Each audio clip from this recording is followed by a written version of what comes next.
Alright, hello friends. Hopefully my internet is good to me tonight and doesn't cut my stream short. There is a storm approaching, a tropical storm, possibly a hurricane, but I'm pretty sure it's just gonna be like a tropical storm. And that's gonna be nice because we definitely need some rain down here in Texas. It's been really hot. It's really hot right now in my room, but I don't want to turn my AC on and have all that noise in the microphone. So, yeah, today I'm going to make a track, baby. I'm going to make a track from scratch. I'll probably be using mostly maybe GMS or Citrus or Vital, one of those. But let's start with a kick.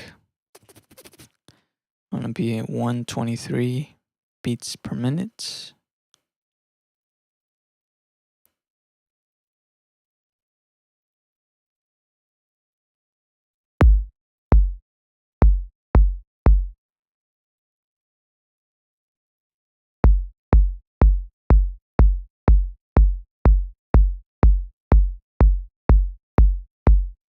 It's a nice kick.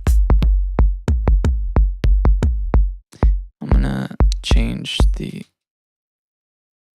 layout here from standard to samples. That way it shows me a little preview of the sample.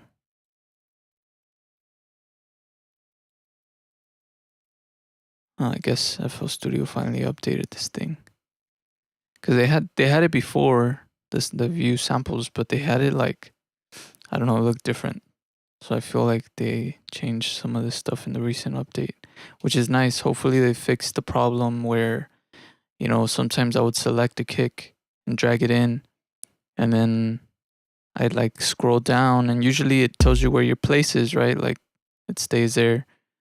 And then I'd come back and like keep selecting. Oh, never mind. It just did it. It like auto scrolls back up to the top. I wonder if there's a like a setting that does that. Remember tab size, frozen. What does frozen mean? What does frozen mean?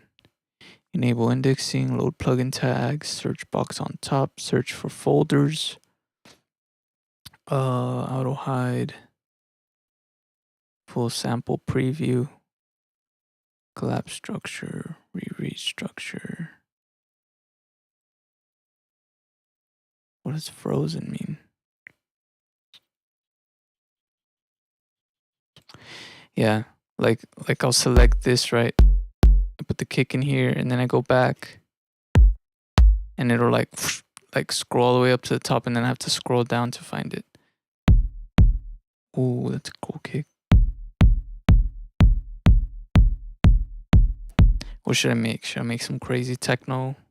Should I make some chill techno? That's a cool kick for like some crazy techno.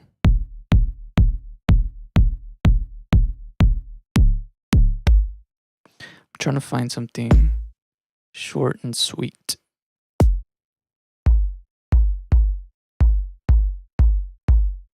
I like this kick because of the texture that it has. That's nice.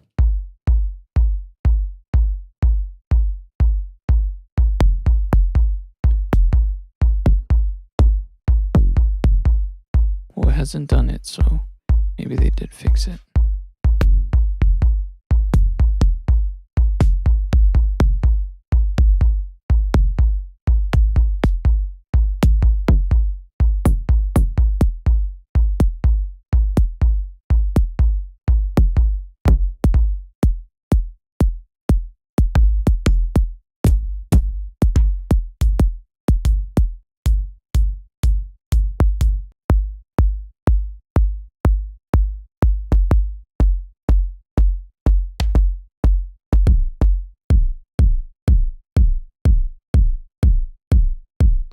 This makes me want to make some dark techno. Fuck it. Let's do it. got the kick going. Let's throw in a pad with a vital. Pads and textures.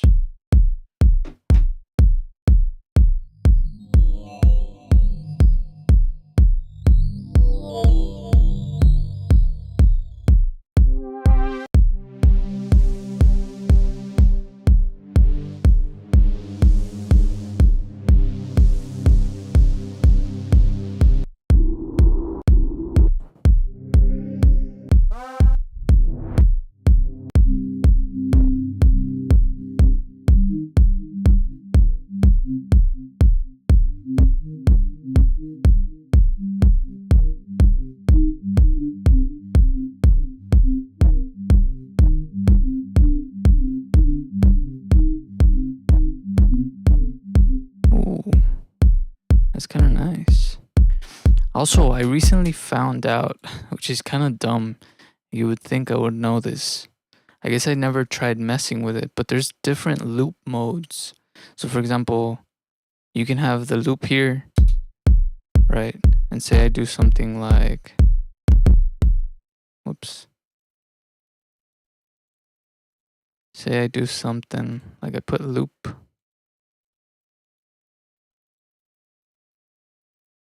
Right, you turn it on.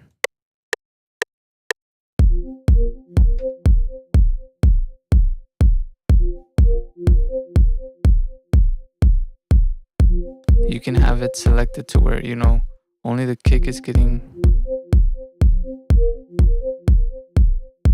right, like the ghost channels loop the kick, but sometimes like it won't loop the instruments, right? I didn't know that you can right click on here and there's different loop types. So there's loop step channels, loop all channels, which will loop also the piano roll stuff.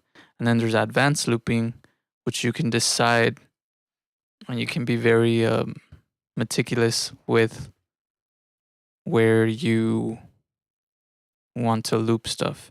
And then there's burn selected channels and burn all looping channels. So burn selected is, you select the ones you want. And if you put burn selected, it'll turn these ghost notes into actual notes. And then you can put it into the playlist. That's really handy. I never realized that was a thing. So I want to try maybe advanced looping. And then with advanced looping, if I move this thing over here, towards the end here is the little settings. So you can choose if you want it to loop after a bar, if you want it to loop after a beat, after a step. It's really cool. I'll just put loop step channels for now. Or I'll turn it off for now.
drums in there.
let's get a bass going.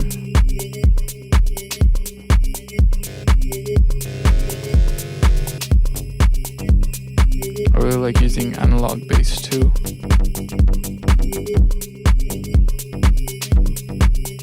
Turning on some distortion.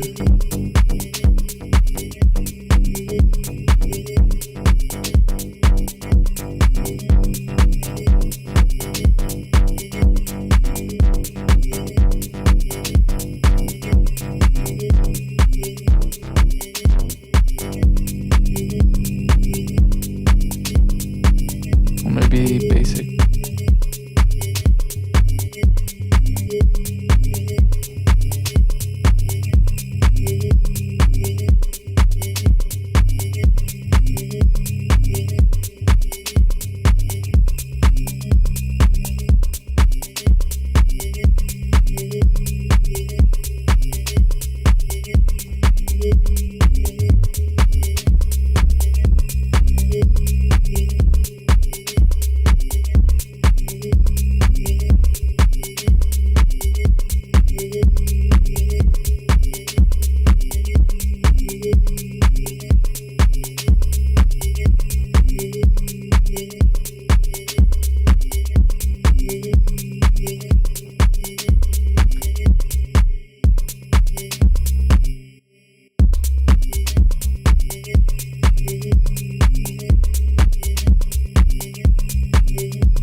Like that. It's a mixer.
Oh yes.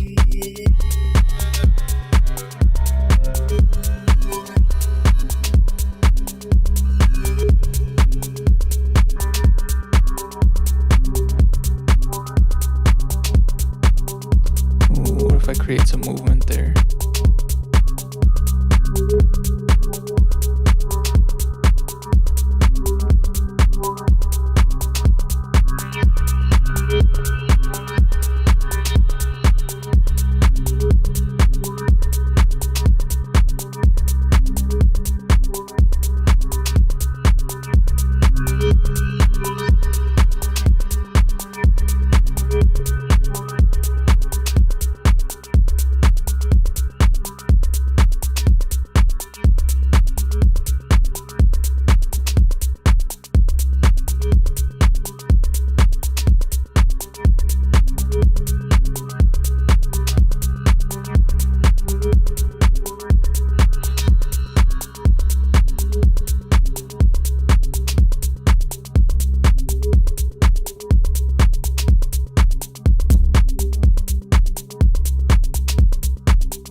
needs a crazy wide, super wide lead.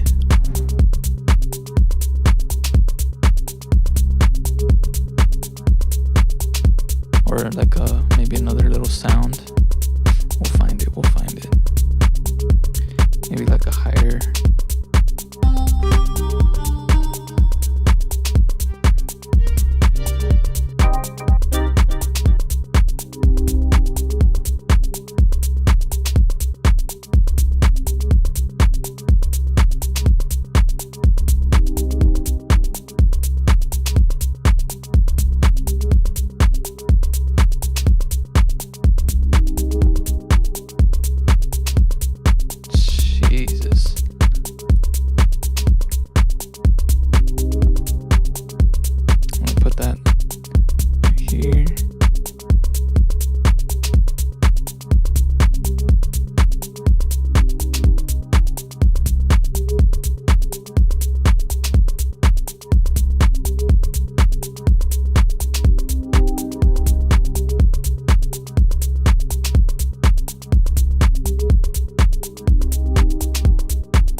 about to check. I was like, man, is anybody even watching right now?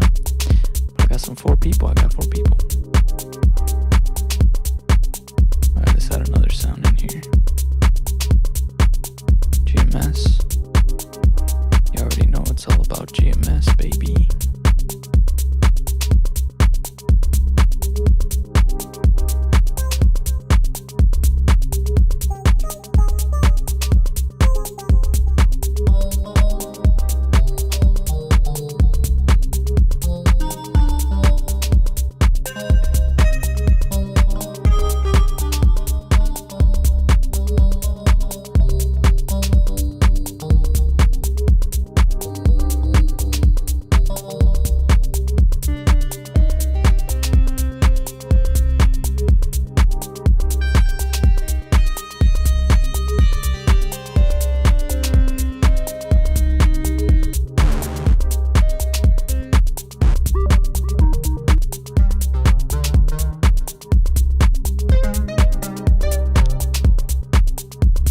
Hey, nice.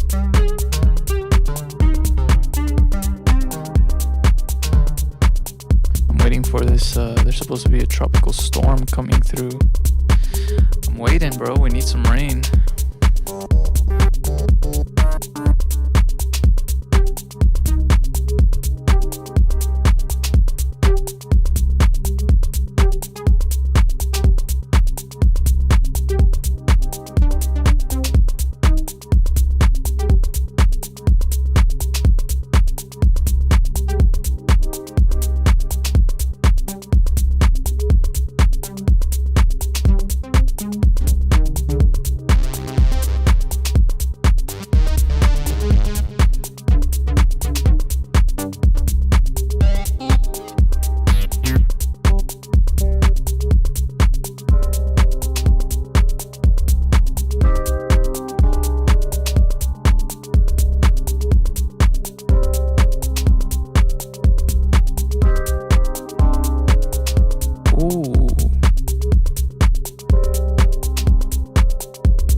me throw this into the playlist and make an actual track.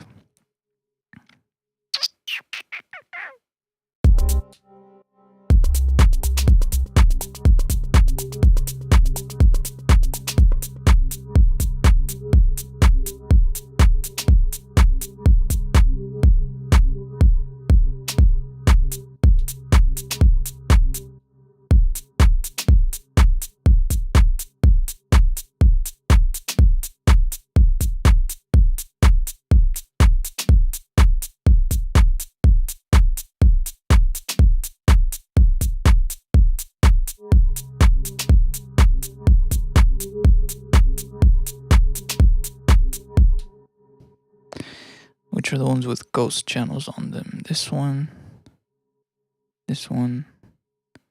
and these two. Go here, burn selected channels, boom. Now we have channels, baby. Actually, these are this one too. Burn selected channel.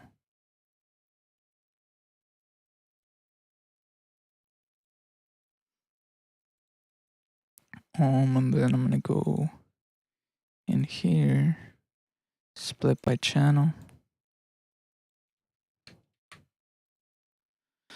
Got the bass, got the pad, got the kick, the clap, hat.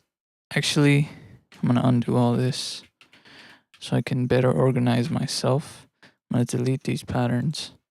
I'm gonna go in here. I'm gonna assign these instruments their own tracks. So I'm gonna go where it says assign to new instrument track. I'm just gonna hit A. That's the shortcut. So I'm just gonna right click A, A, A, A, A, A. Right? These are all linked. And then all of these are already assigned to these, but I'm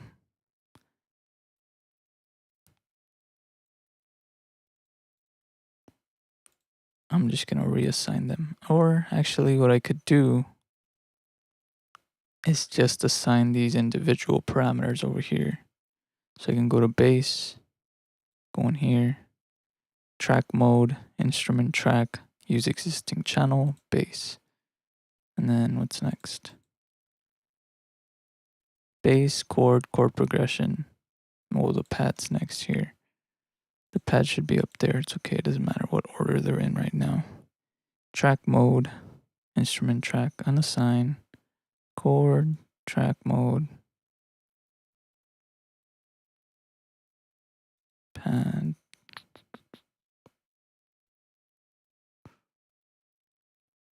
All right, so now they all have their own piece there.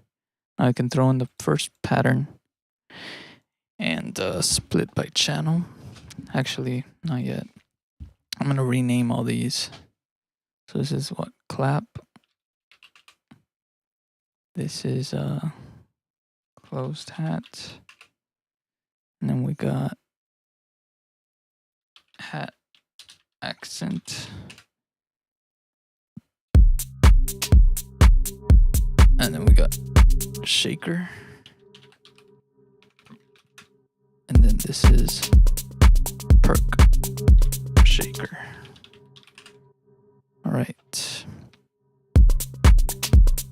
Now I can split these by channel. Boom. Can throw the bass in the bass. Whoops. Bass in the bass. Pad. In the pad. Kick. In the kick. Clap. Closed hat. Hat accent. Shaker. Perk shaker.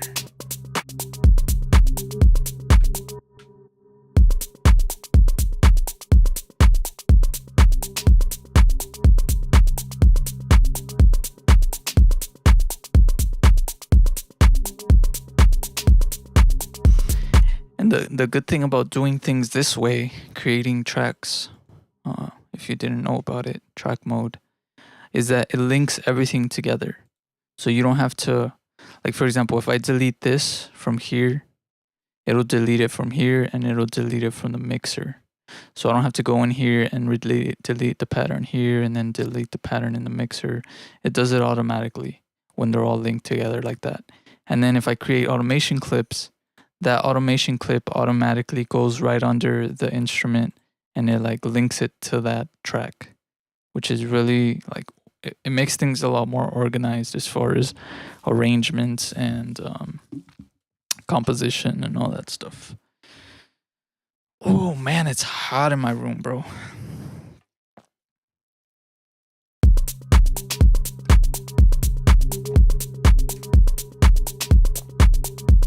It's already 3 in the morning for me, which is early.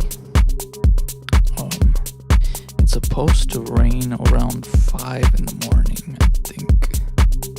Around 5, 6 in the morning is when the thunderstorms are supposed to come in, so still got some time. Hopefully my electricity doesn't go out.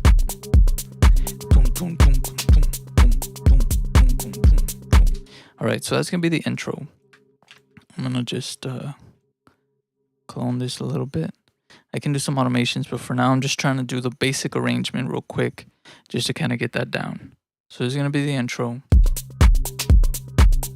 Let me insert a time marker. Not yet. And I can introduce the bass right here. I need to turn it on first though. It's kind of important. And then these other elements I need to split, still split by channel. We got the chord and the chord progression.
Chord progression kind of makes that obsolete almost.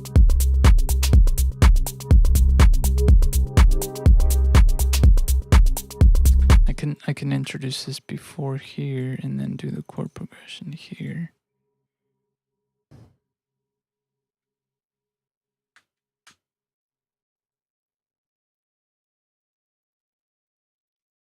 And then I'll do a break.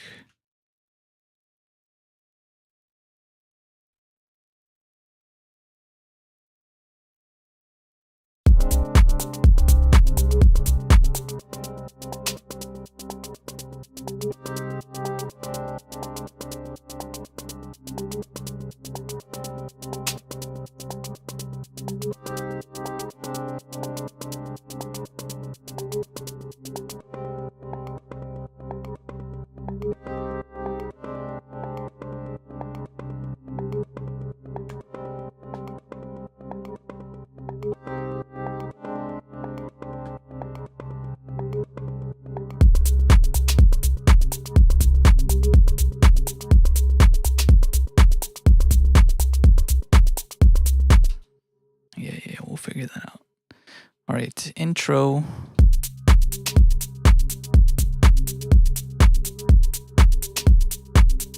Let's see what I can do to that pad to kind of change it up. I could do some automation on the low pass here.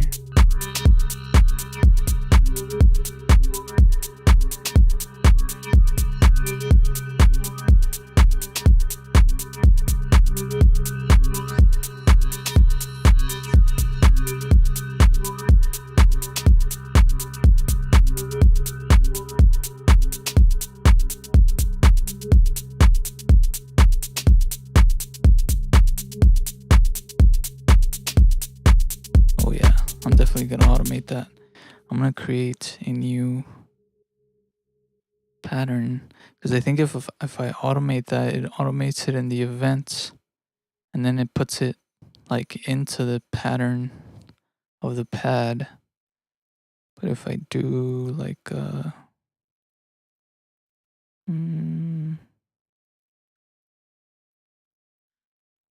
go pad automation, I'll insert one in there, and I'm just gonna mess with the knob here. Not chord progression, it's the pad.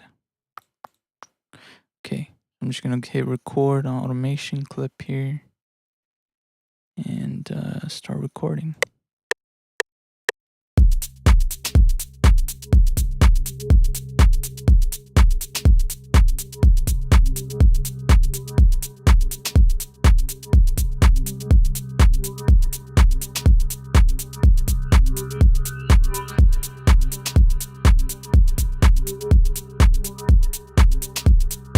I should record it more.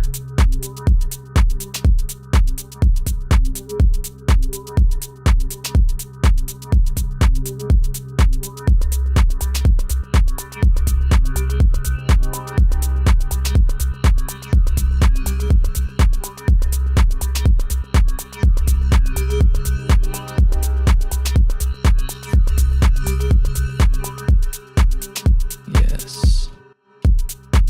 See, now we got the recording there. And it's recording. There's two lines because it's recording both of the knobs there. Both of these knobs, feedback and filter. That sounds real nice.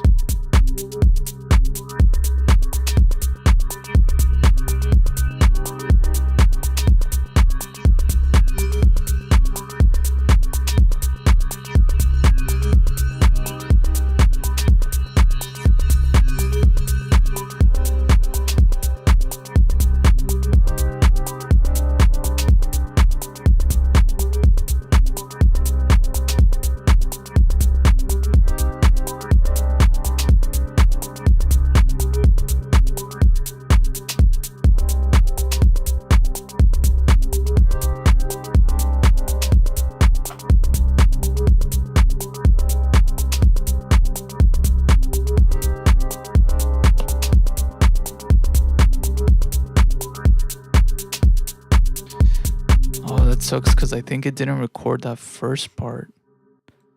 Because I think once I like re-record it again, I feel like it might have adjusted the rest of it. Nah, because like it's not moving. Oh, that sucks. What if I do the first half again?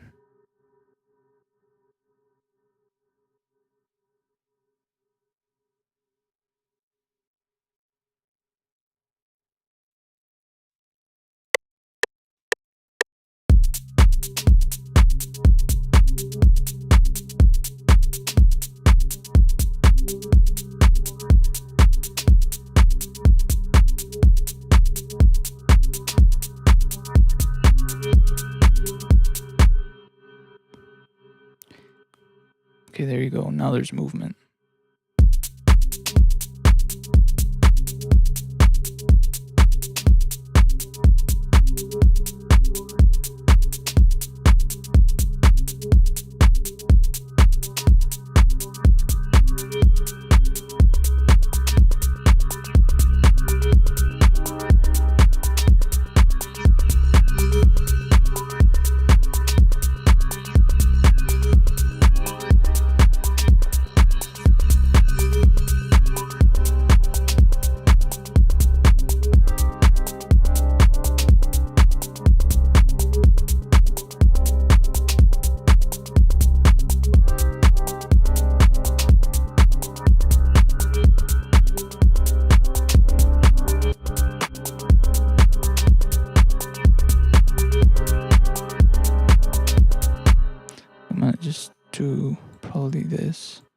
just to kind of keep it calm.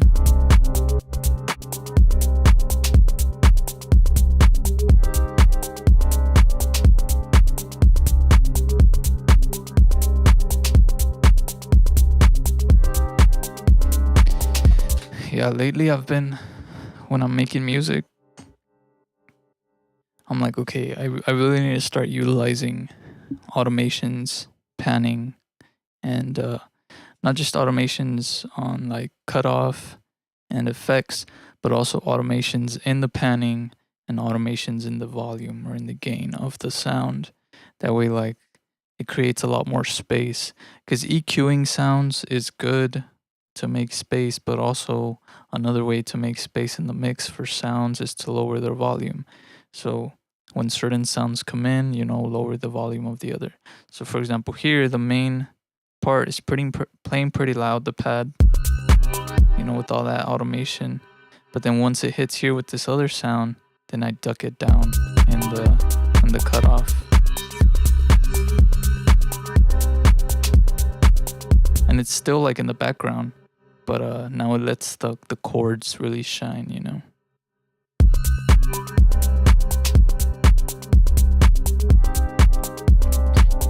As well in the stereo field, it gives it more space to breathe, more space to move.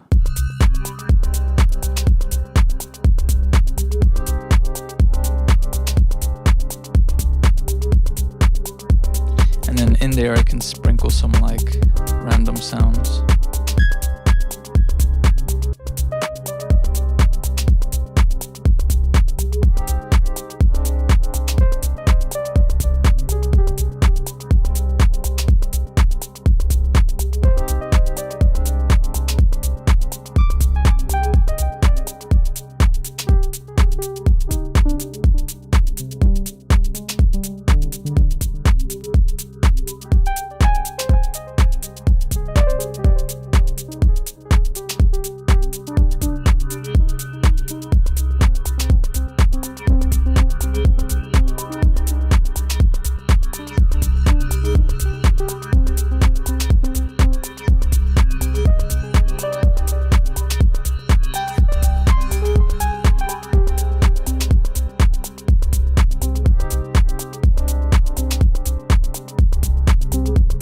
Ooh, I gotta record that. Okay, I'm gonna call this lead. And I'm gonna assign to a new track. I'm gonna throw in create a new pattern. Lead. Actually, I don't even think I need to do that. It's okay.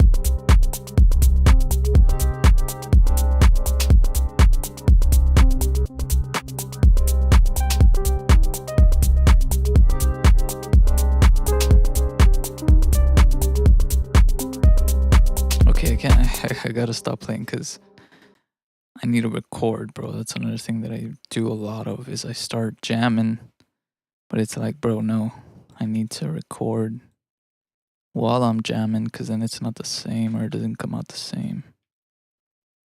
Very important. Very important.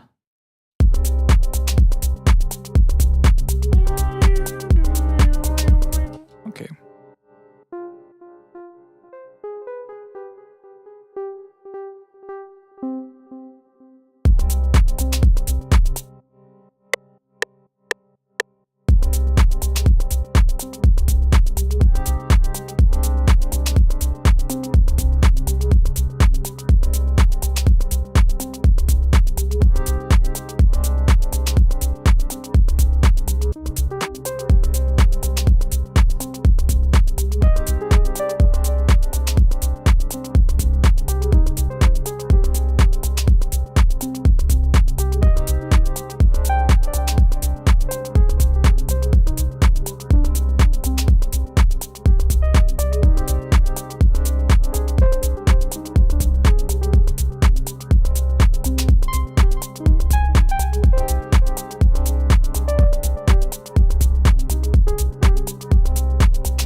Okay, what I'm gonna do now, I'm gonna create a bus, a drum bus. I'm gonna link all of these drums to it.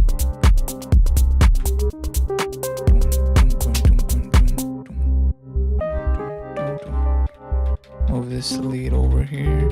I'm gonna move these sounds a little closer. Okay, move the drum bus. I'm gonna create an effects bus, or a fracture.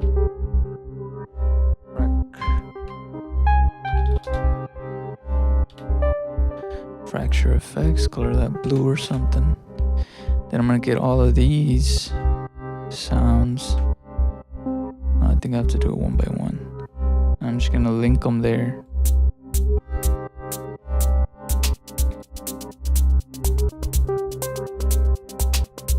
And probably even the clap, honestly. I'm gonna throw a fracture in there, which is gonna kind of distort them.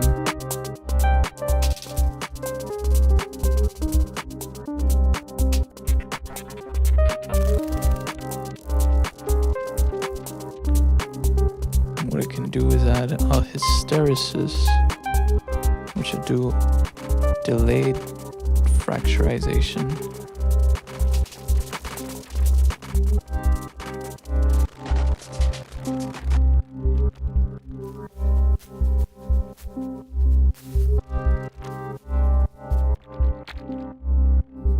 I just want that texture, you know.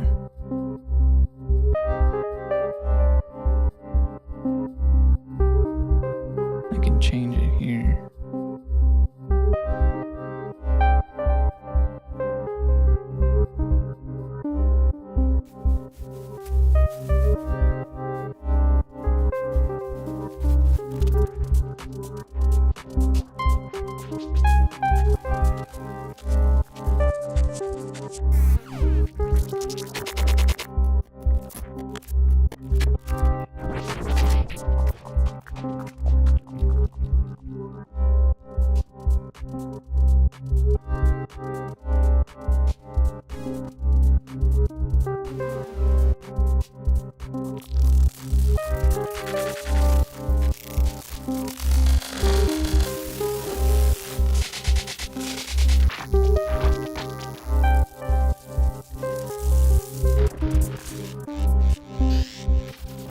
Nothing too crazy.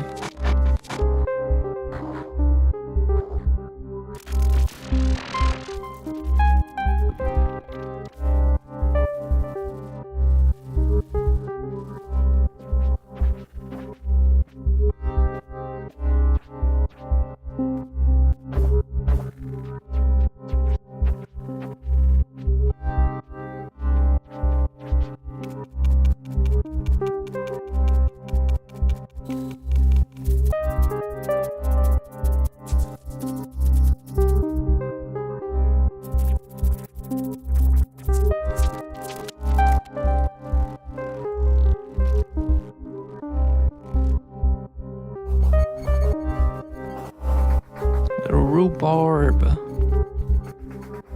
Oh, that's kind of nice right there. Check it out.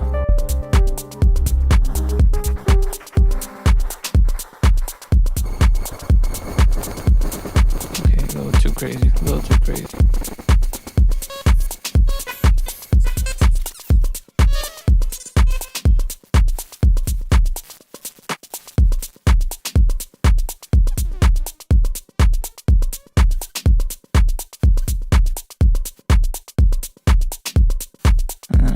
Do an EQ there, just so no crazy low frequencies come through.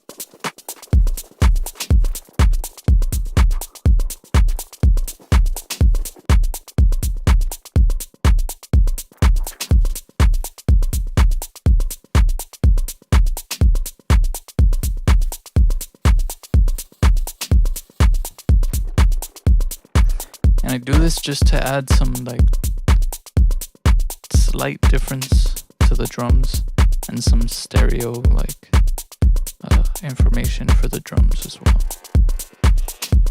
Or just textures, you know.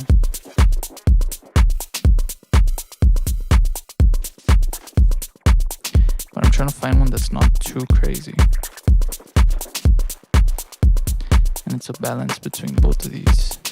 And what I'm doing is just randomizing like everything.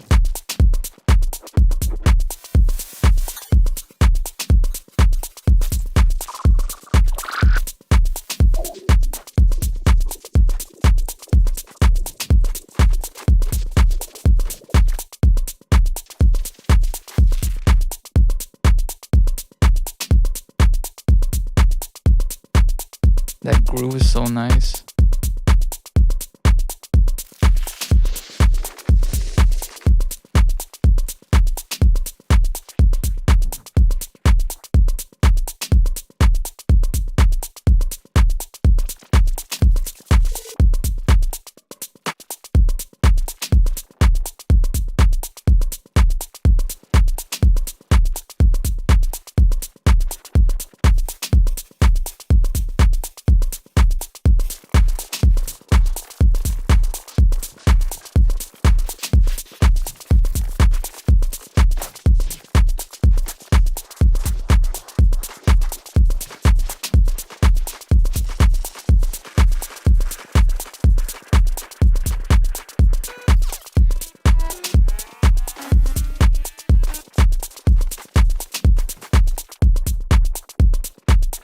Let me find something good in Fracture first.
Alright, let's have a listen from the beginning.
You know what would be interesting to create would be some kind of control over both the volume and the panning of of a signal.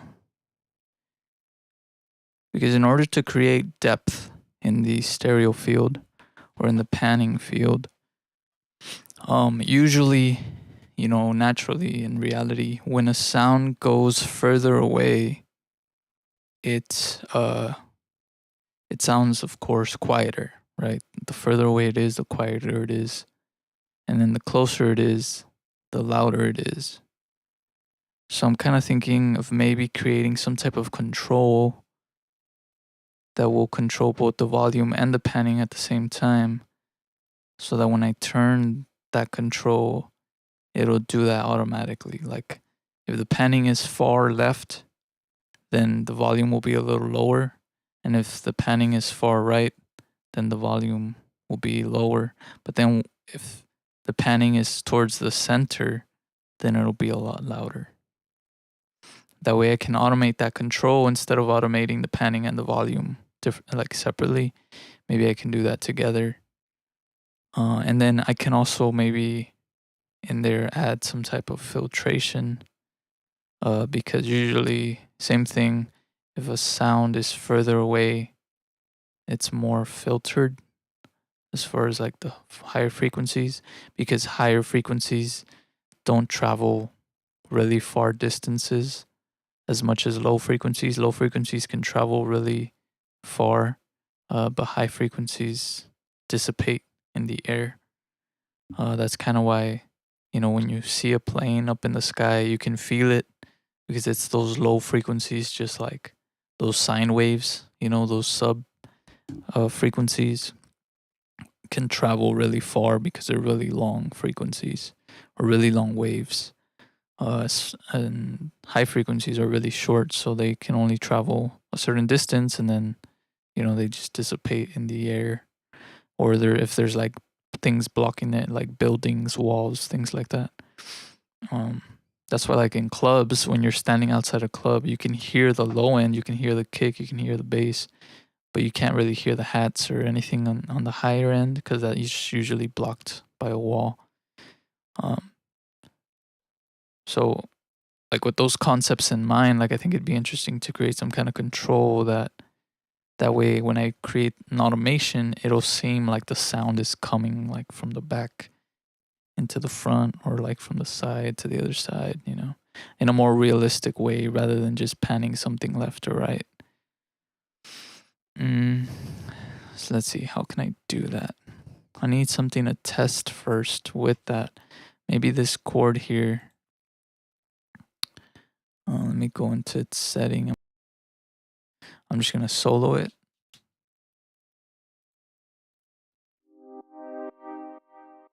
I'm going to shorten it so I can hear more often. Okay. Naturally, I think I have this panned already, but for the sake of the video, I'm going to remove that. Okay. I can probably do it with an XY controller. Is that what it is?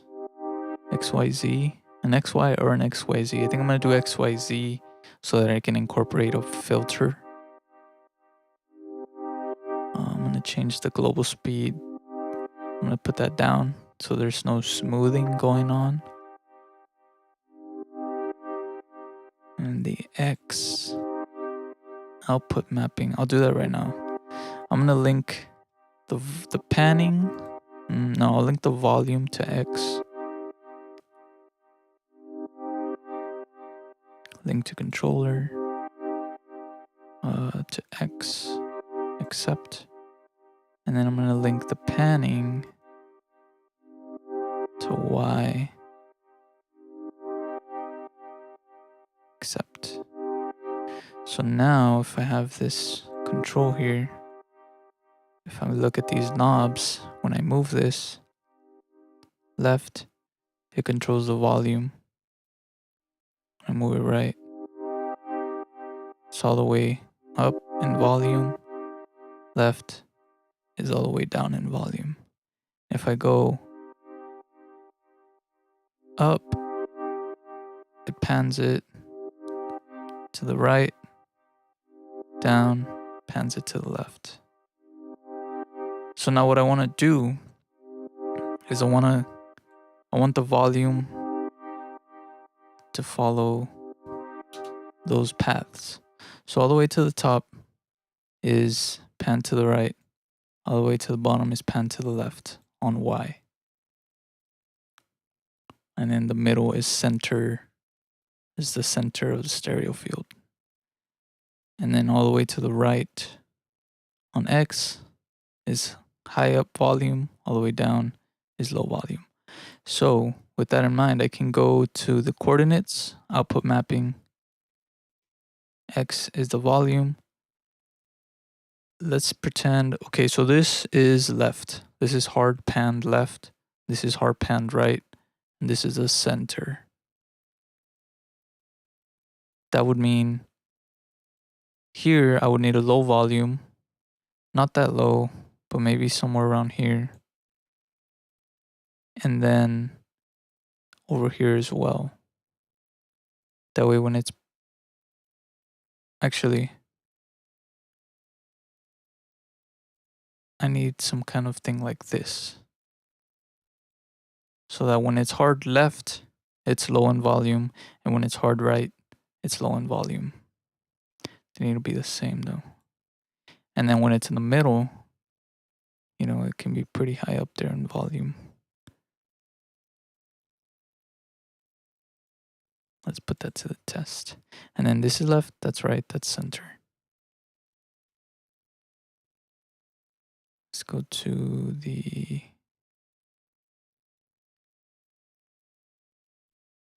what the fuck? Oh, coordinates.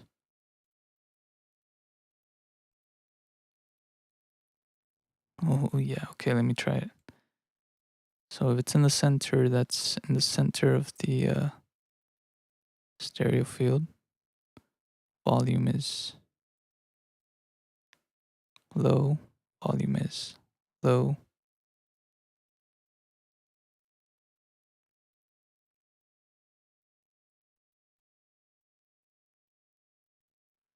Am I doing this right? Was I supposed to do? I think I'm supposed to do Z actually.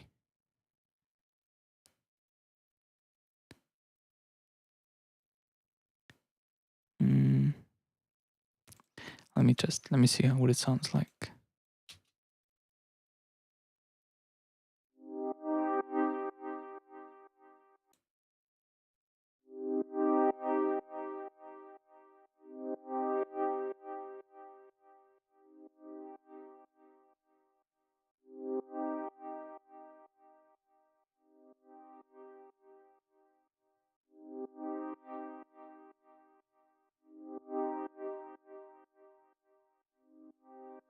It's not doing what I'm wanting it to do. I'm doing something wrong.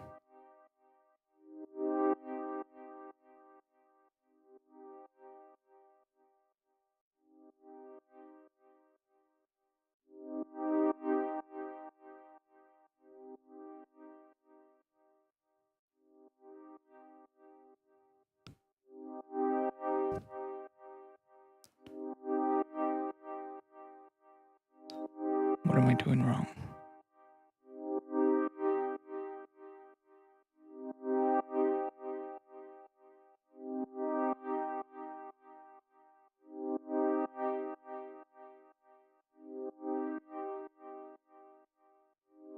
I have to move it diagonally.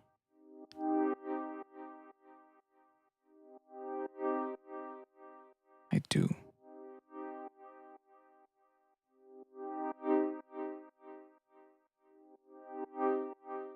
Yeah, it's a diagonal movement. Okay, well, how am I gonna do that? Naturally, then. That's not what I want. Huh. Would it be the input mapping? Is that what I need to change? The input of...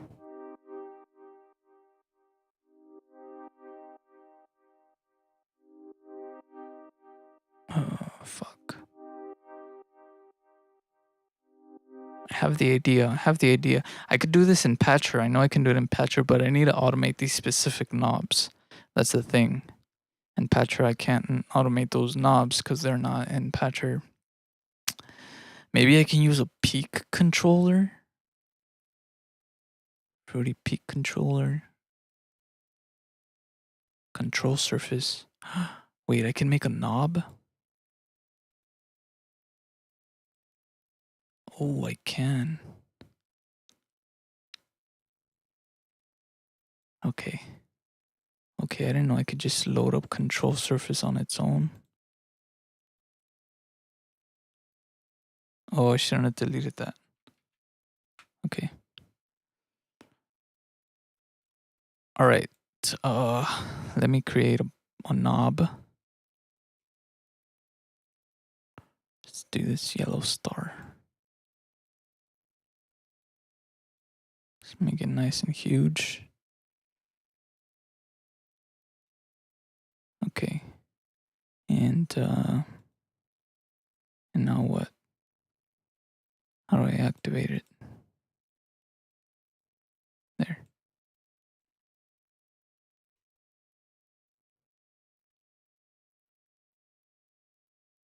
Is this, can I control?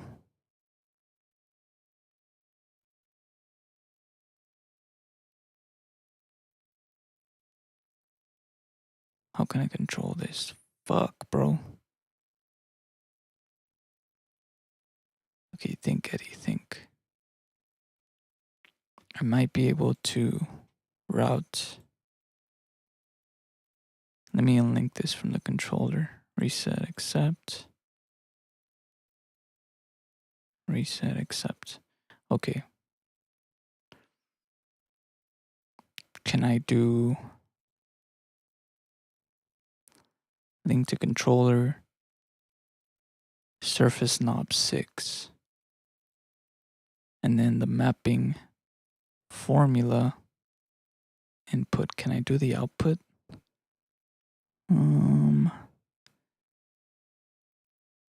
Can I do my own here? Fuck.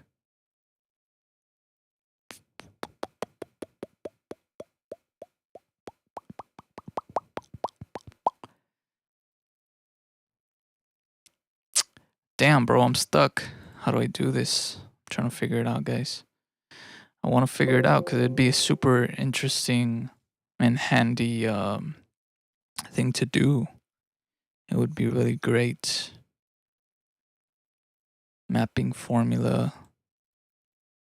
Is there, can I do the input? What kind of inputs is there? I haven't ever messed with these log scale. I've done inverted obviously, but these other ones, is there like a like a triangle wave that I can use? Sine, curve, double curve, inverted first half. Inverted last half, first half input, last half up and down. There it is. There it is.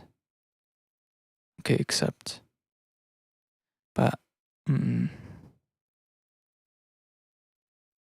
let's see. What is it doing? Yeah, so when I turn it up and it goes towards the middle. Oh no, it goes up and down. In the middle, it's all the way up. Well, I guess starting on the left would be low. It'd be high and then it goes back low. Low, high. Wait, what? Low, high, low.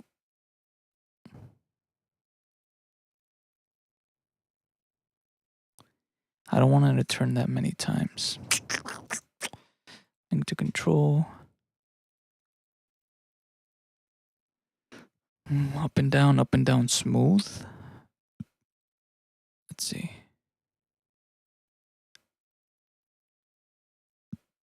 No, because it's turning the knob twice. That's not what I want. It's gotta be there somewhere, bro. Link to control. First half. Last half centered. Dead zone. Launchpad. Ooh, wait, what? Launchpad X, Y. X, launchpad X, Y. Y.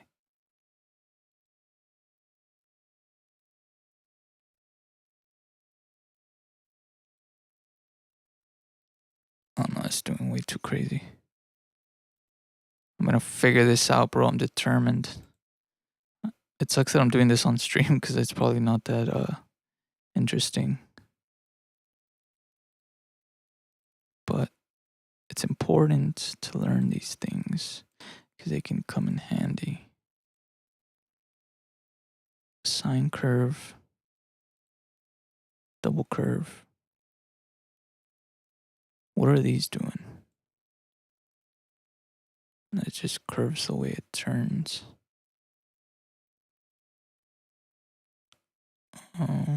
Switch 1 to 4. These are switches though. I don't need a switch. I need a curve. This is what I want, but it's not like this. Time. What is the time knob for?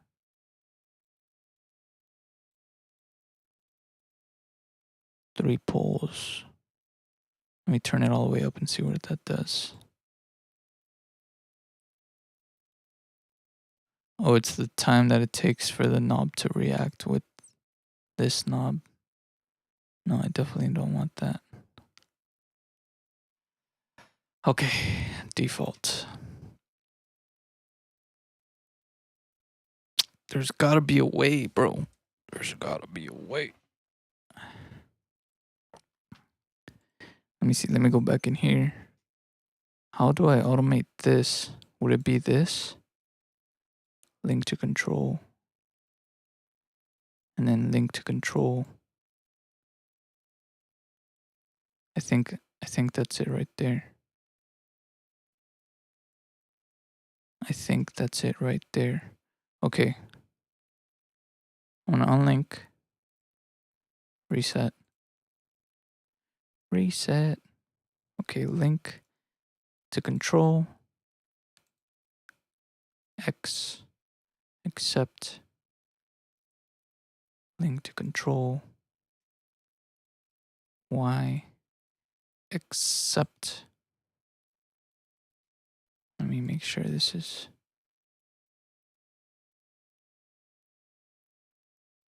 It's not doing anything because it's off. Turn it on. Okay. Starts low. As it goes towards the middle, it's high. And as it pans all the way to the right.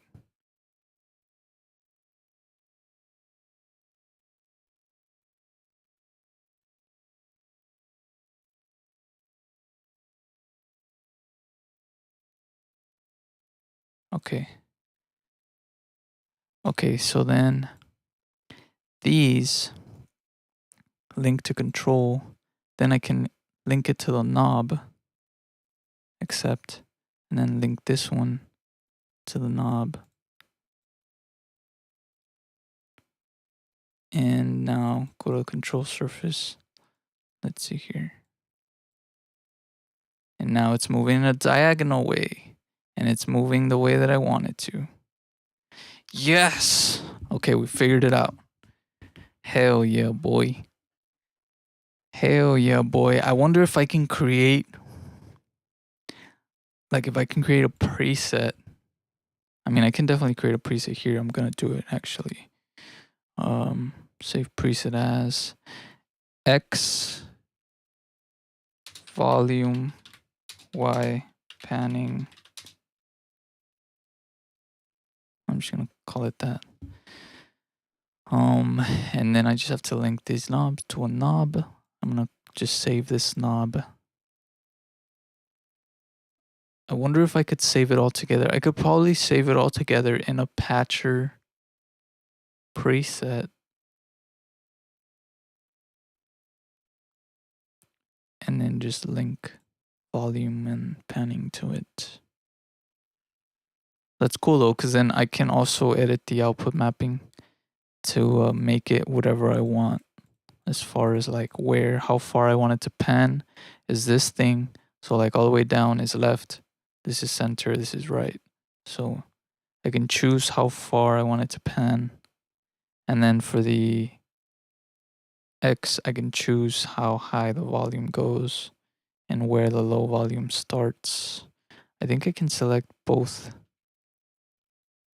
dots. Can I do that at the same time? Shift, Control Shift,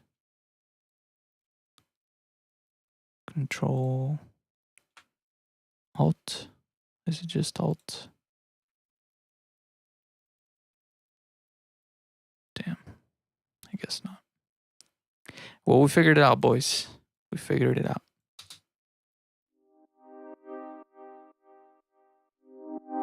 There's in the middle right there.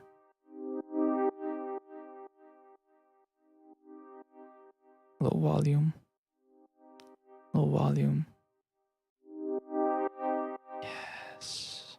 Now, if I can get a filter to also link to that, that would be awesome. So maybe put a, let me turn this to the center. Let me throw in a Fruity Love filter.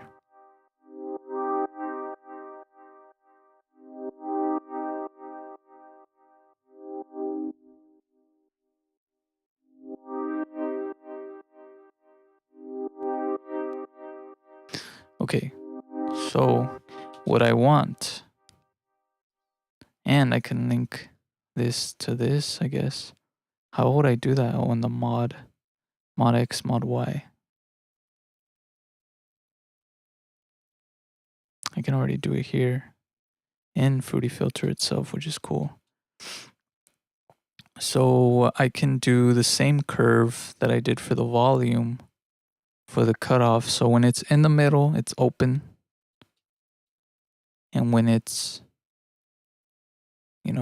lower, I can.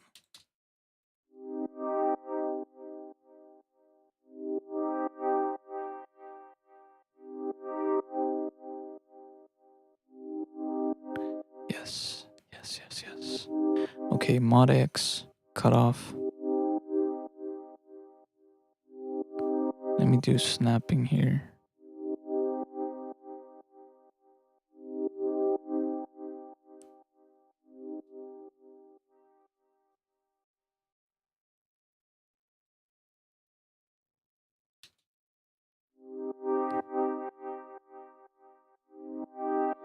It's not doing anything though. Why is it not doing anything?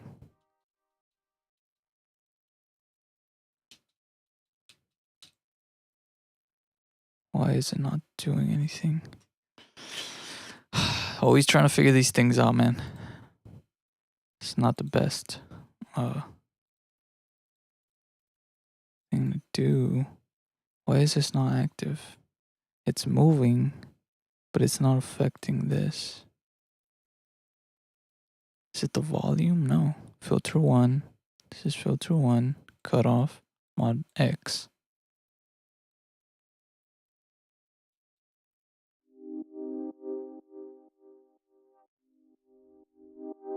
Oh, it is. It's just not moving it.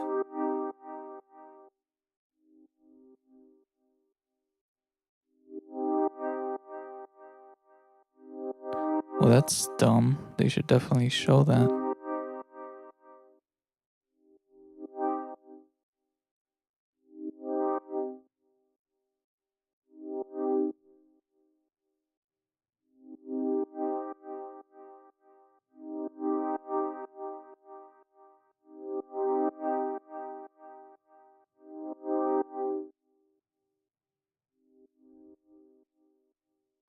Oh, this is beyond like low.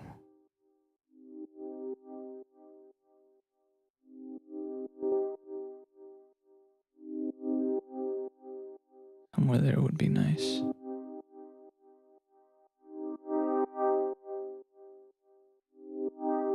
Okay, now link this to the knob. Except, get that pulled up.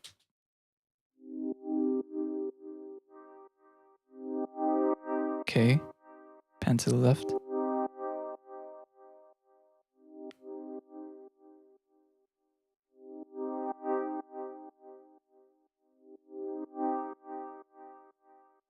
And then maybe if I take off some of that delay, you'll be able to hear it a lot clearer.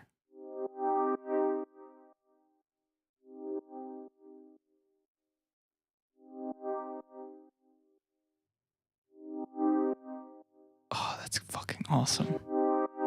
I wish I could make that a preset, you know? I wish I could make this like a preset and then just attach the buttons to it automatically, or have some kind of automatic like some kind of automatic way to just do it instead of having to go through that process every time that I want to automate volume and panning. It would be nice to just, I mean, I can create a preset out of this filter actually. I'm gonna do that. Save preset as X, Y, panning modulation effect. There you go. So now whenever I want to just link stuff, I can just put the preset. I can put the preset on the XY control. I think I changed some things. So I'm gonna resave it. I don't remember if I did, but. And the knob to, I'm just gonna save this preset as, actually, can I rename it?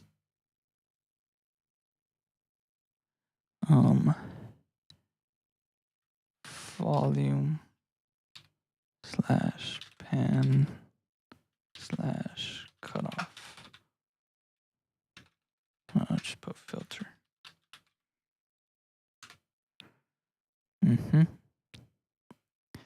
Let me make it pretty. Let me make it pretty. Do a bevel, rounded rectangle.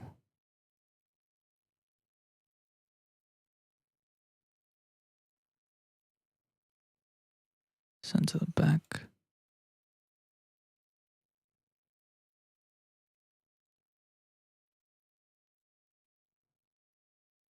Okay, bring to the front. Let me just change the size of it.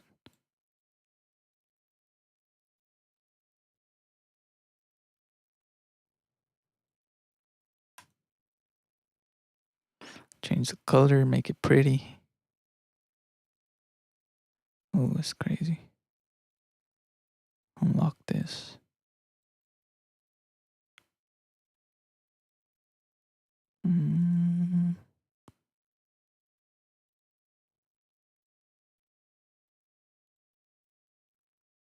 What if I just make it black, honestly?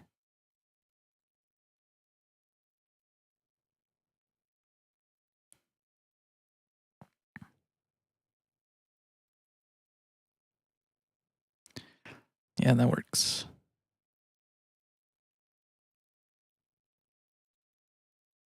Oh shit. Fuck, how do I activate it? There.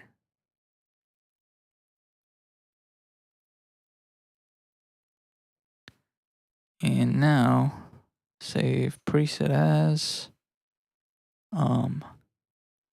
yeah, I should do this in Patcher, that way like I can put the filter, the XY control, and the knob, and then just create some inputs, and then all I'd have to do is link the panning and the volume to it. That way I don't have to set everything up all together. Yeah, I should do that.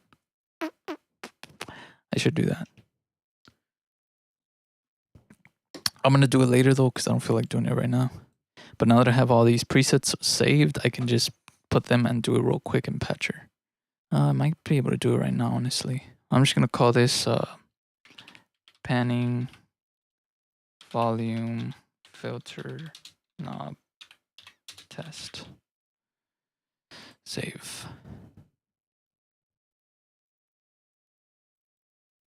I really need a pee.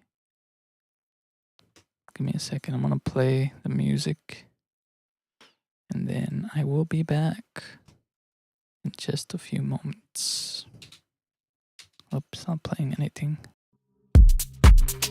First, let me change that knob back to the center.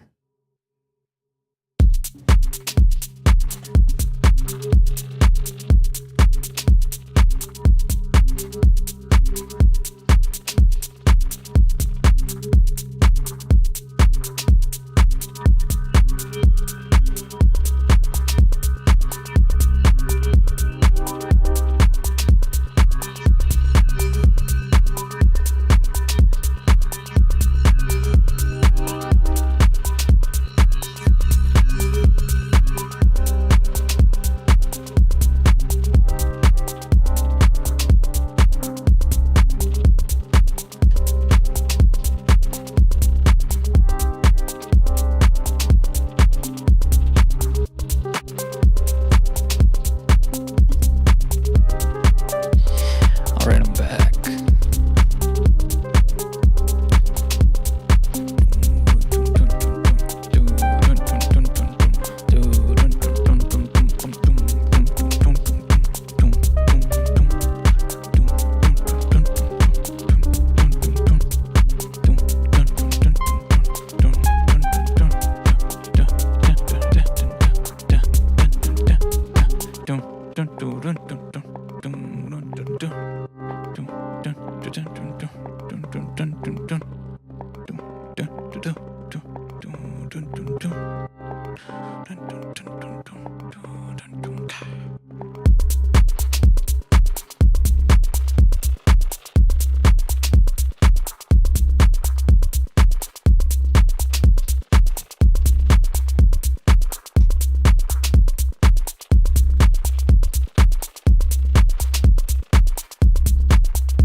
That sounds nice.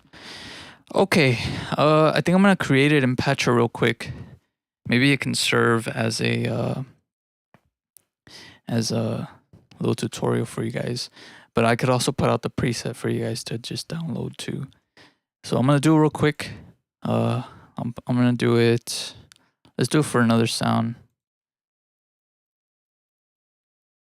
Just highlight a little section here. Let's do it for the pad, but on this side.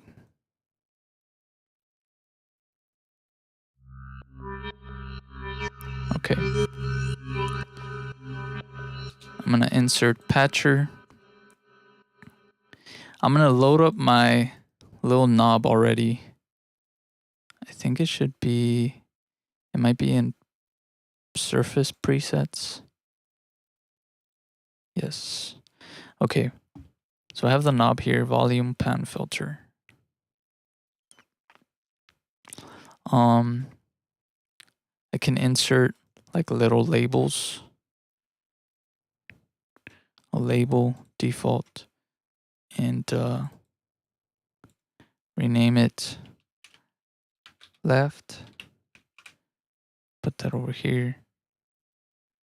Actually, delete this first. I'm gonna turn on the grid 10xp. Actually, I need, probably can use something higher, 30.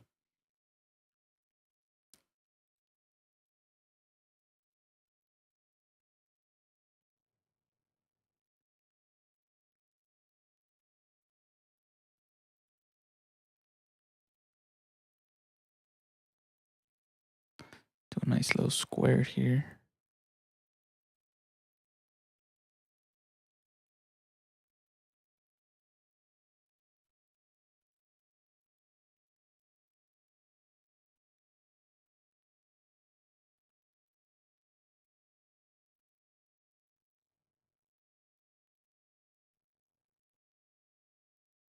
Is that even? I can't tell. I don't think so.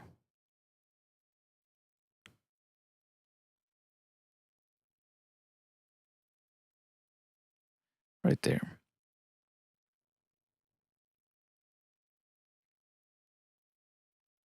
And make it a little nicer.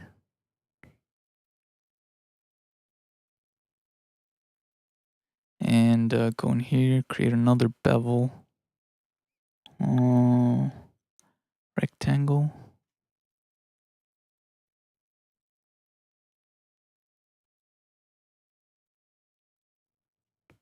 Oh, this is just a. No, I need gradient rectangle. Just gonna link this here.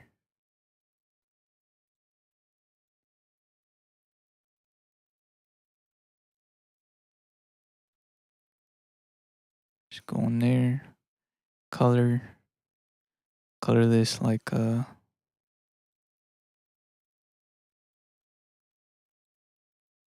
like that. No, probably yellow. That way it fits kind of the vibe that the knob has.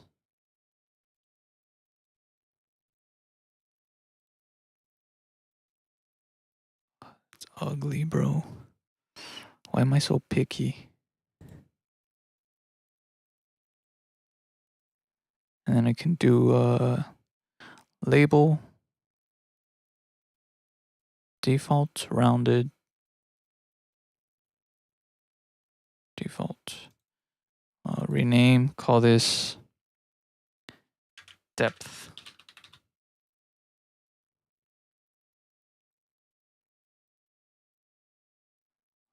Change the properties of the font to maybe like 30. No, it definitely needs to be bigger than that. Let's try 60. A little bigger. Let's try 70. No, 80. Oh, that's too big, I guess. Doesn't go up to 80. 70. Is that as high as it gets, bro? What the fuck?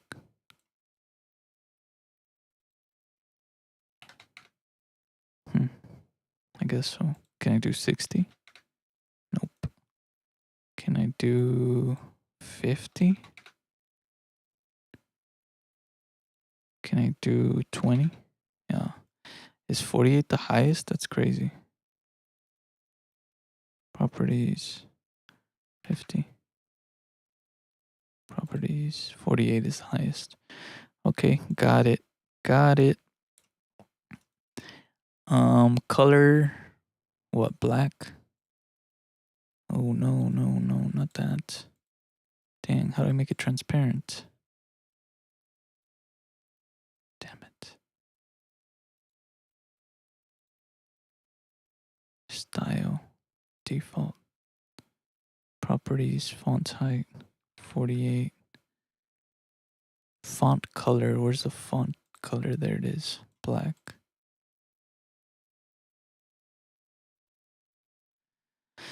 Depth, and then just move the knob somewhere there. Create another label.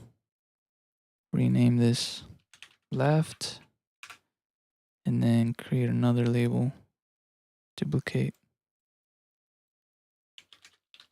Right. And then create another label. Center.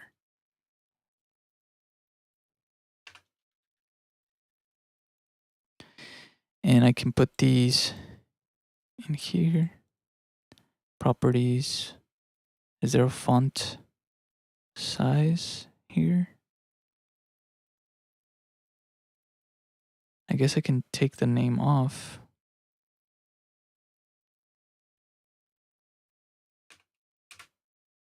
Can I? What the fuck?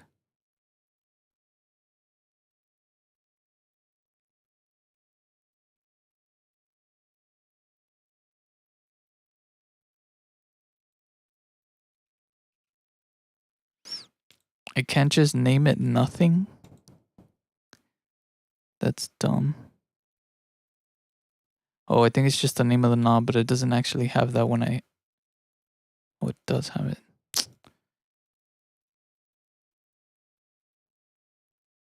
Well, fuck. There's gotta be a way to take it off. Properties, minimum value, maximum value, default value, move speed, ruler big steps, ruler small steps, style. That's just the bevel, colors, rename, whatever. I'll just leave it like that. We're gonna go ahead and move the left to the left. Properties, font height, let's do 20. And 20.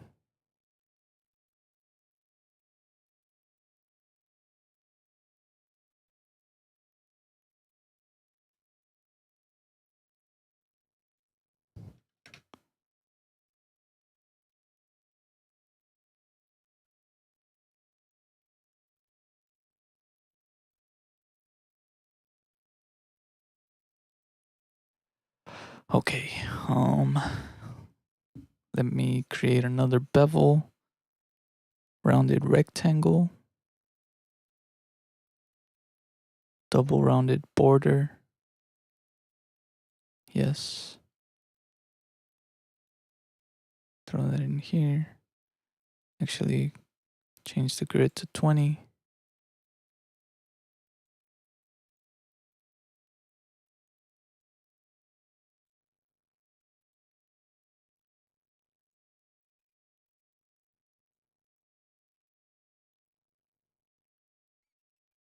Fuck.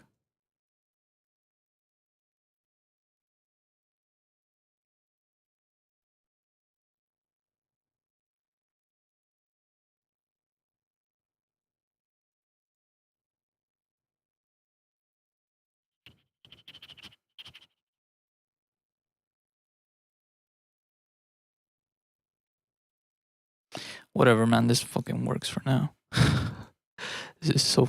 This is like the thing that takes the most time out of like doing these presets or doing these yeah, presets is the design of it all. I don't like that color yellow. It's too bright. What color should I do? If anybody's still freaking watching this, that's fine. I'm gonna change the colors of the knob. The cap, I'm gonna do that same color. Oh no, never mind. Never mind.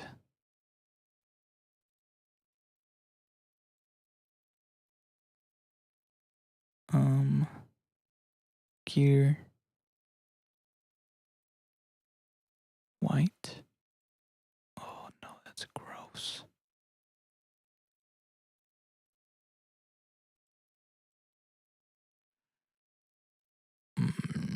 Fill.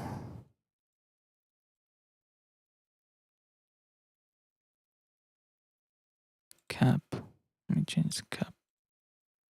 Yeah, that's nice. And then the rail colors can be same. Oh. Oh, that's nice. And then when it's pressed, yellow is nice. Yellow's a nice color. On this, I think it'd be interesting. Let's see.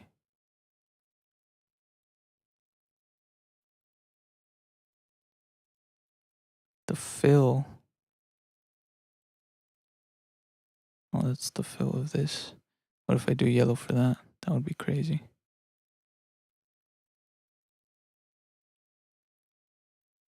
It's not that crazy, but it's nice. Depth. Let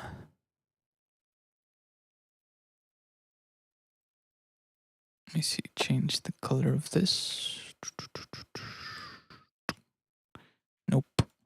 The thing also about Patcher and the control surface is that there's no undo button, which really sucks. Like you would think because it's such a separate part of FL Studio that, yeah, there's no undo button.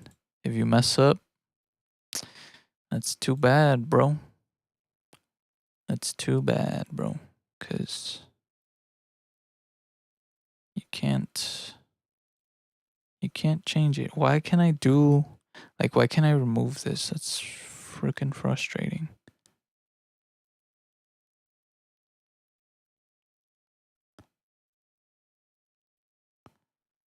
That's all right. I'm done with this. Okay, that's fine. That's fine. Actually, I should have turned it off. There. And activate this knob. Turn this down here. Okay, there you go. And then over here, I believe it's,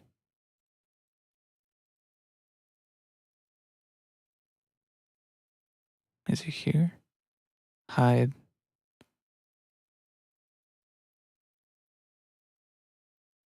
No.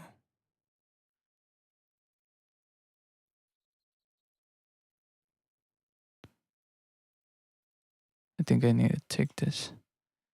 Show labels. Oh, there you go. That's what it was. I need to take that off. And then show buttons. I can take that off too. Edit. Move this down a little bit more. Move this down. Move this down.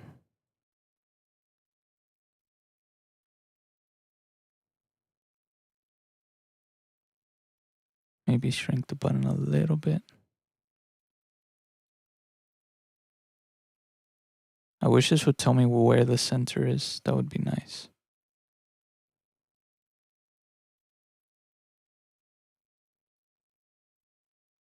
Because I don't think that's the center. If I go here,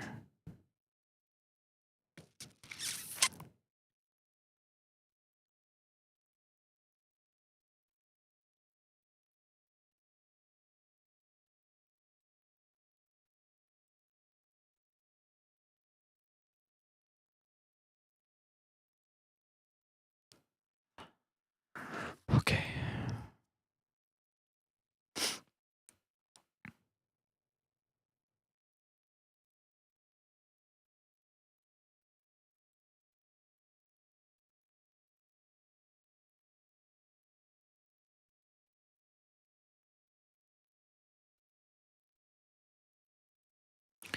All right. There you go.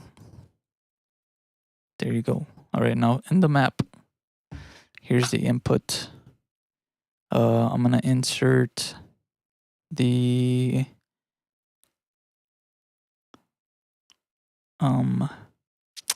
well, technically what I could do too is use Fruity Stereo Shaper to separate the left and the right, and then do the automation like that.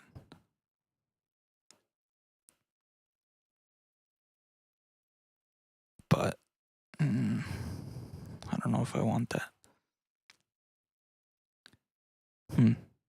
Nah, it's okay. It's okay. It's okay. All right. I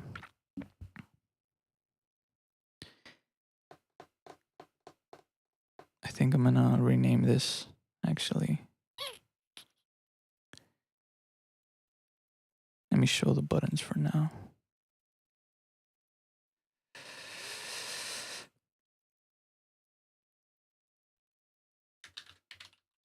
Panning depth. Oh, depth. Not depth. Depth. It doesn't fit? Oh, that sucks. Pan depth. Okay. I'll just do pan depth. Pan depth. Pan depth. And then create another label. Rename.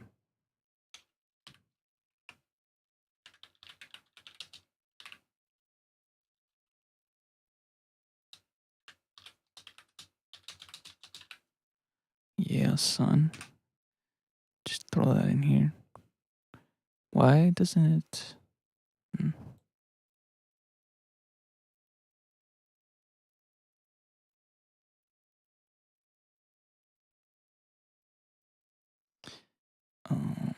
properties.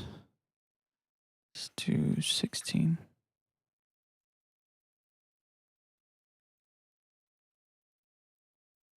Too big.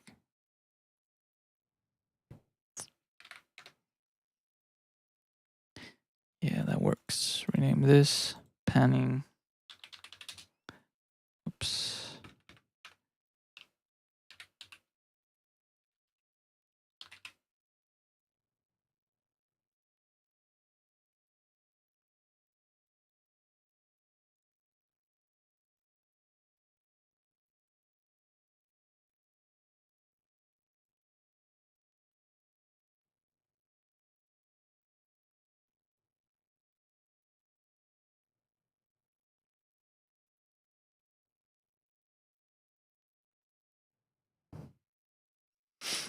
Panning depth.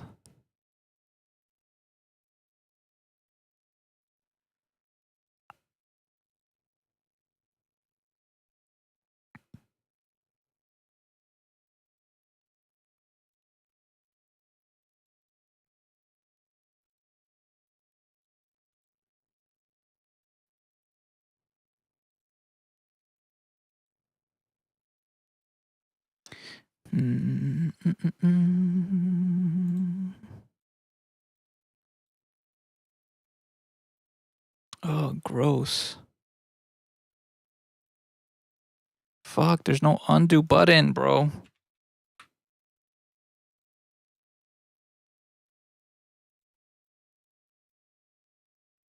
There's only an undo if it's activated. That's the only time there's an undo, which sucks.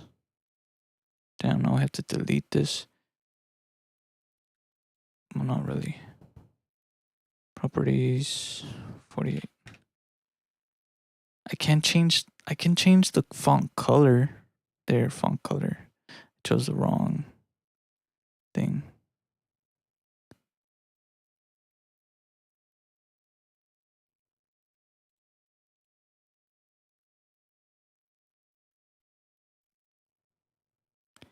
Insert bevel. Single border.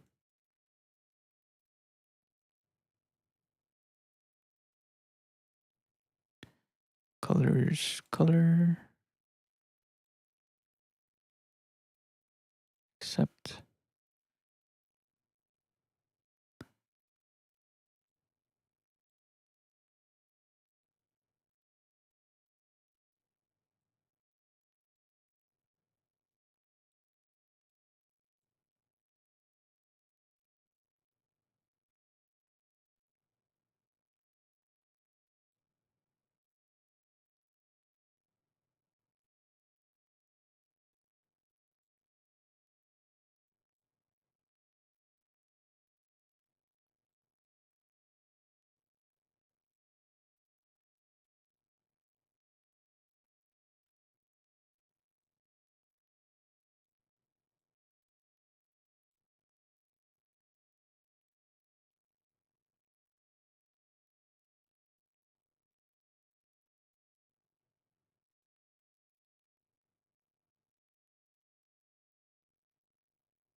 Ooh, that's nice. Yes, I like it. I like it. I'm gonna change this to the same yellow.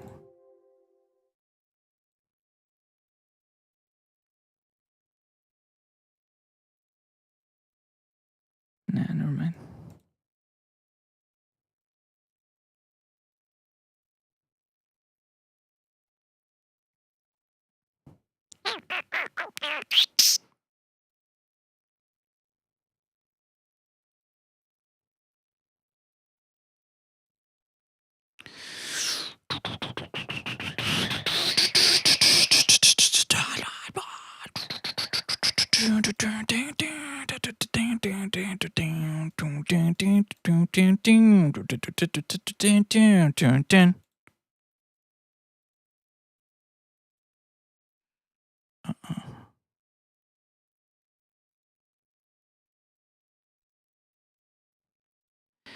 Whatever, bro, that works. Let me remove buttons. Hey, what's up, Sai?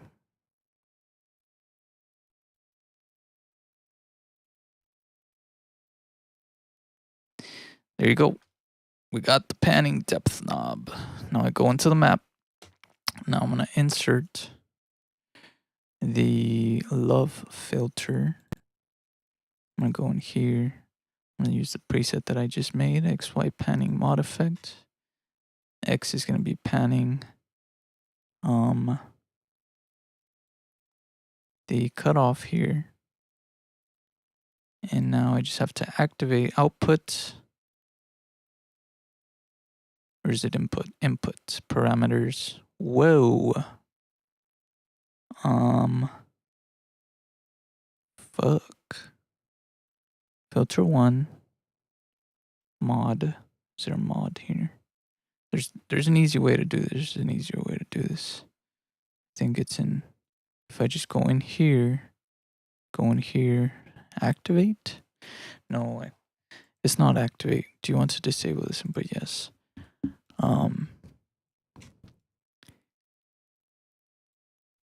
There's a way to activate this as the input. Let me look it up real quick. Oh, my freaking neck cracked, bro.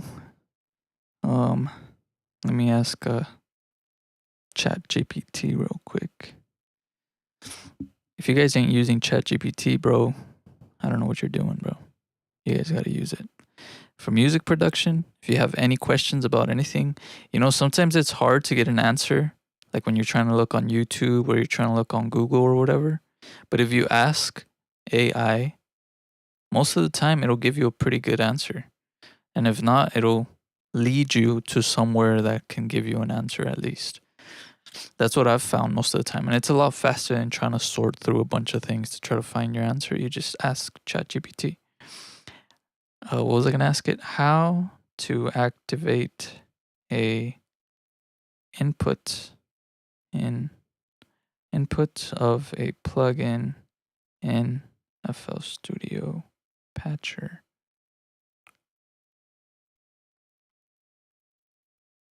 Let's see what it tells me. To activate an input of a plugin in FL Studio Patcher, you can follow these steps. Right-click the MIDI node on from FL Studio. Select Insert Plugin and choose the VFX keyboard splitter. Right-click it. Oh no, that's not what I meant. How can I activate a parameter within Fruity Love filter? How can I activate a parameter? I'm trying to activate the input. Fuck, I hate doing that. Stop, get out of here. Oh, look, it has last tweaked. I didn't even notice that. Okay, never mind, ChatGPT. Thank you, though.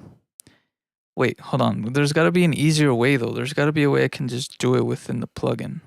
Like 100%, there's got to be a way I can just do it within the plugin. How do I activate an input parameter within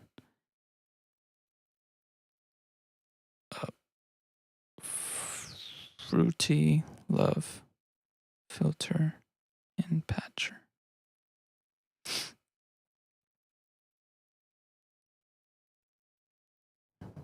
Okay. To activate an input parameter within Fruity Love filter in Patcher, you can open the plugin, choose the parameters to be affected, and activate them. Right-click on Fruity Formula Controller, select Inputs, Parameters, and make sure both. No, that's not what I mean. I know how to activate it. But there's gotta be a way for me to just do it here. Or is it activate? No, because I think if I activate it, it just activates it over here, not here. Right? Hold on. It is activate. Okay. You were right. You were right. Okay, never mind. So then it's just activating. That activates the input. So I'm going to take the input, put that into the knob. And then, so that's the main filtered sound going in that goes out this way. And then I need to add the XY control, XYZ control, go in here, do the XY volume panning, and then go into, same thing. I'm going to go into the coordinates here. I'm going to activate this. Actually, I need the outputs, not the inputs.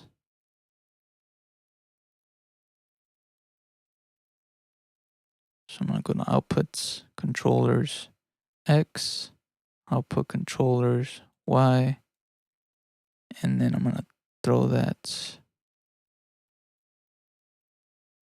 Actually, that doesn't make sense, bro. It doesn't make sense. It's not the outputs. It's the inputs.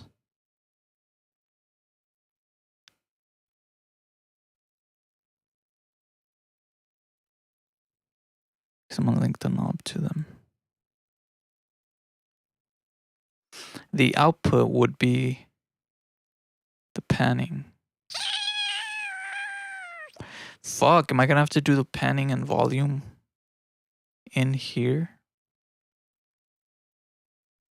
I just might have to do it in here, bro, honestly.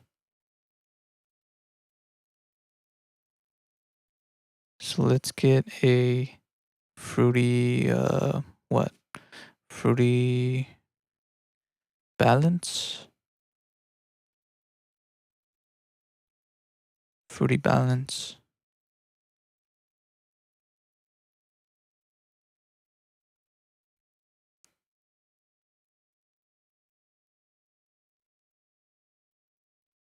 Because this is merging, that's the thing. It merges the left and the right. I don't want it to merge it. I want it to, maybe I can use like a Panomatic. It's because Panomatic also merges, man. That's the thing. There's a difference. That's another thing about FL Studio. I mean, I'm sure it's a thing in a lot of DAWs, but there's a difference between every single panning knob in FL Studio, and it's very frustrating. But for example, these panning knobs are like true panning. So this will split the signal left and right. The panning knob here in the mixer merges the left with the right and the right with the left. So if you turn it to the left, it turns the left side mono. If you turn it to the right, it turns the right side mono because they're merging. So they're moving to the side, but they're being merged. So this works if you have, for example, too much stereo information on one side than the other, then you want to do some of this panning in the mixer. If you want to do true panning with just left and right signals, then this signal is what you want. And then these signals, the panning and the gain, these are like pre faders, right? So the volume the panning gets fed into whatever plugin you have. So say for example, I turn this panning to the right, and then in GMS, I add some delay. You'll still hear the left side because that delay. So this is like before that effect is going in to the plugin. Does that make sense? So this panning is true panning. This panning is a merge panning. The panning in Fruity Balance is a merge. The one in Panomatic is a merge. The one in the delays is a merge. The one in the stereo enhancer is a merge. Um, if you want true like left and right panning, then it's either the one in the channel rack or the one in um, what is it called? Fruity soft shape stereo shaper. So you go here, you can go into the presets. There's left right splitter, and then there's also mid side splitter. I created presets for these. I mean, there's already presets in Patcher for mid side EQ, and I think they have a left right. I'm not sure. Um, but yeah, left. I'm gonna do left right splitter. Boom. So now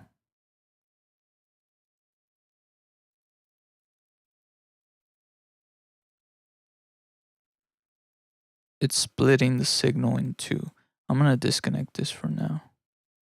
And I'm just gonna go ahead and connect this so you guys can hear.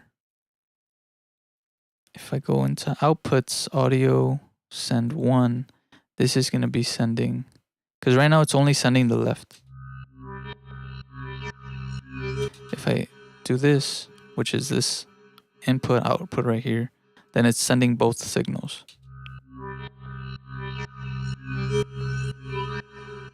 Sending the left and the right. If I disconnect it,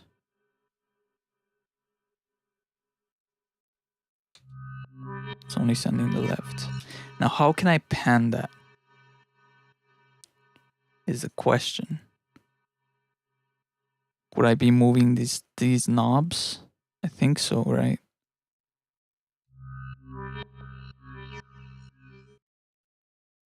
But this is just turning the volume of it.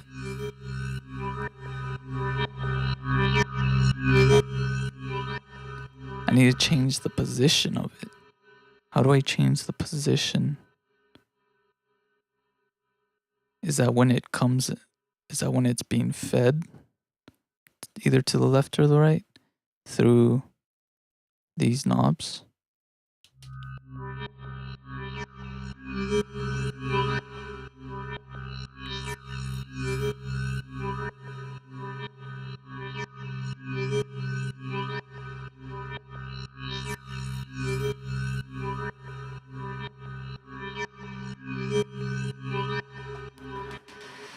Oh, that's very frustrating. All right, let's see. Let me delete this. Let me add fruity balance.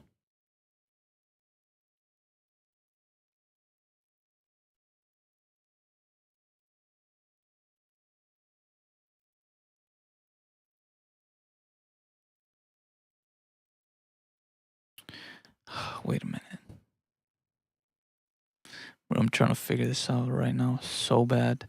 I might be able to just do it with Fruity Panomatic. Where are you, Panomatic? It works. This is gonna work best on a dry signal.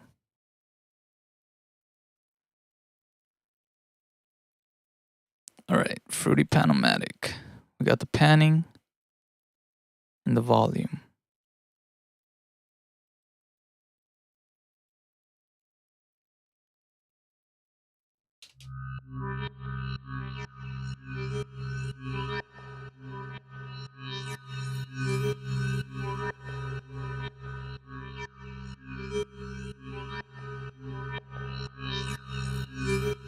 So what is this doing?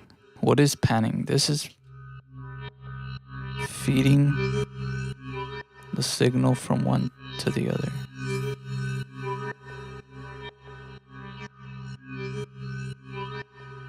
But I think it's merging them. I believe Panomatic merges it instead of splitting it. Stereo Shaper splits it.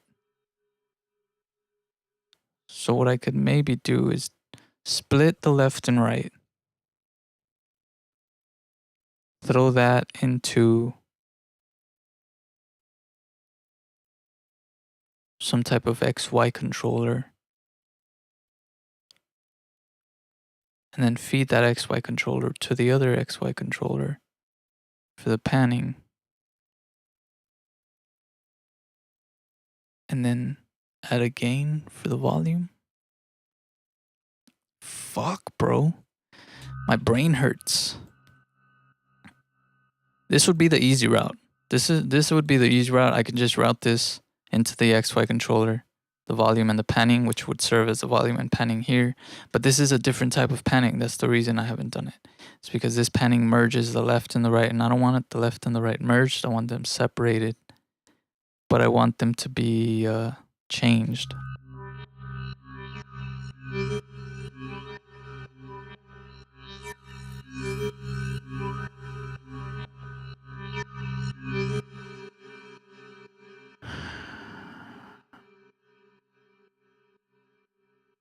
Okay, I think I got it in my brain.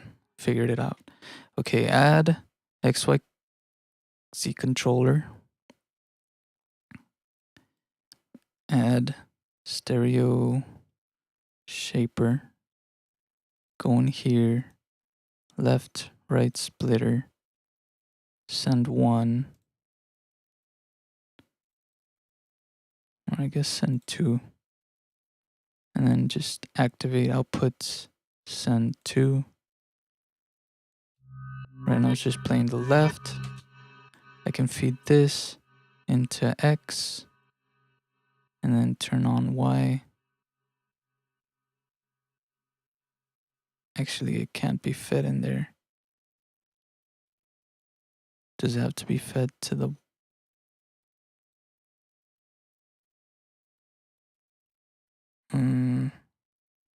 How is this gonna work?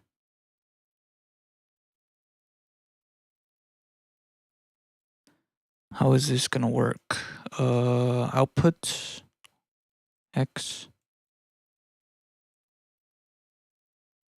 How do I feed this into the... How do I feed the output of this into this? Is there a way? Would I have to do a different control?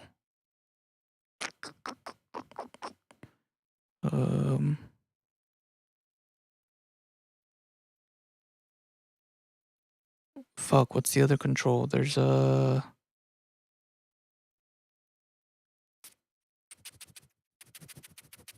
It's an envelope controller. For some reason, I don't know why my FL Studio doesn't have Fruity envelope control. I might have it turned off. Let me look. Fruity envelope. There is no envelope control. Fruity envelope.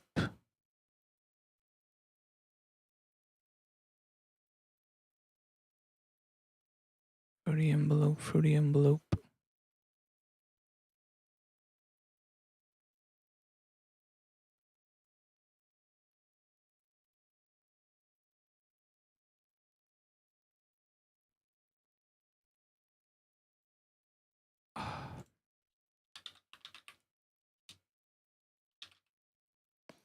Why don't I have it? That's weird. I wonder if they took it out of FL Studio 21 and they just replaced it with something else. That's strange. Okay, there's got to be a way that I can feed. I think I have to activate it. Do I?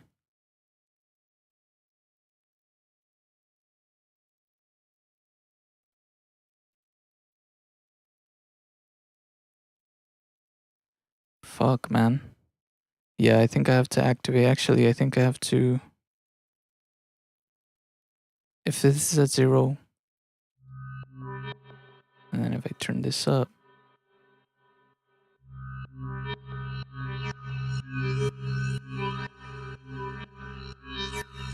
they're both playing. Okay, I think I know what to do. Input X, input Y, go back to default, take off this output,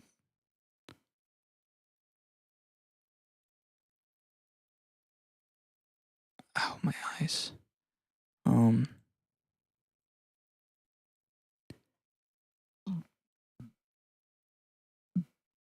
I have to run. I have to activate this and activate this. Copy the value for this. And then go.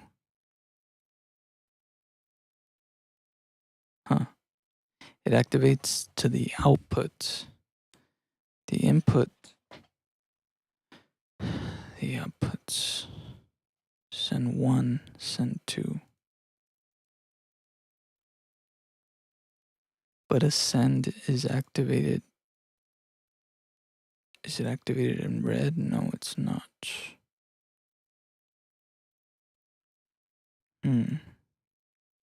So then this would have to go into there.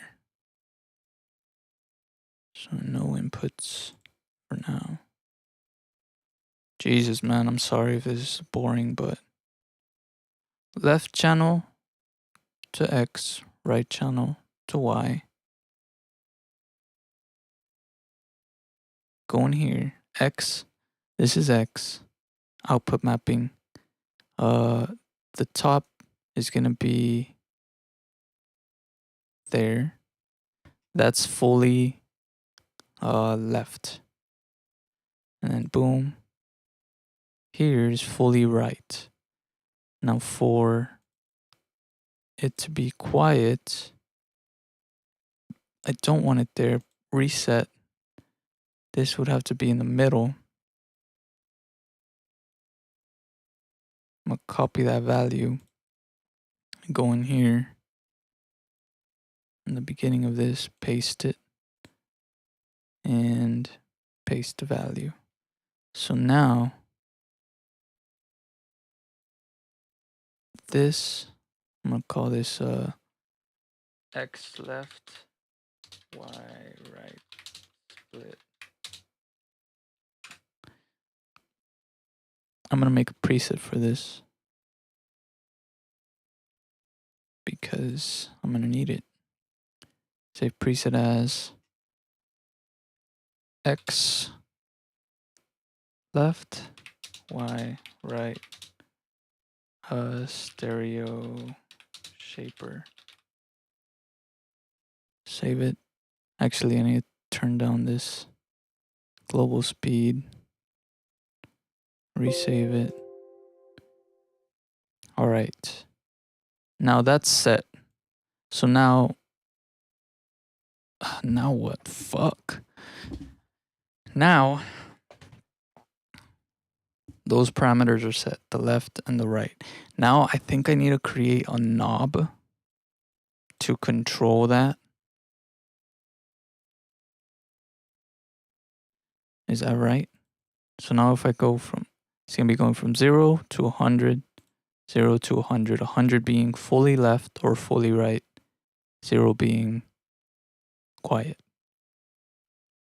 So then this would have to be in the center of the knob in order to be centered with both signals.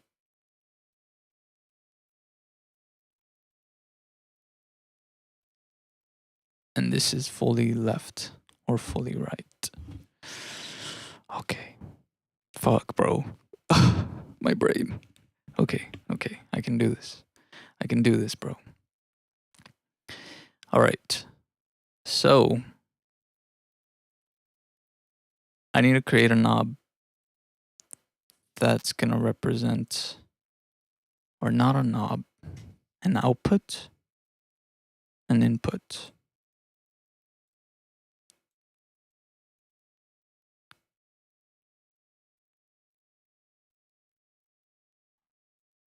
Fuck, you gotta be kidding me. A knob. I need to create a knob.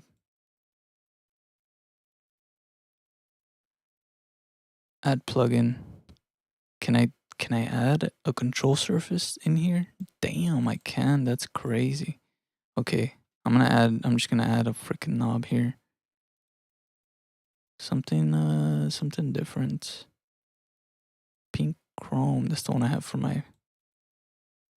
I'm just gonna call this pan if I turn it, if I turn it on, activate. Now it's active. So now, fuck, this is another control surface. So now this is what pan. This is the input. The input, output, audio, main output, and fuck, bro, my brain hurts. What am I doing here? How can I?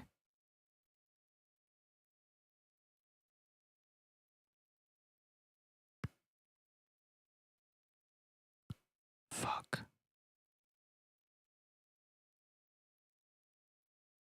Fuck.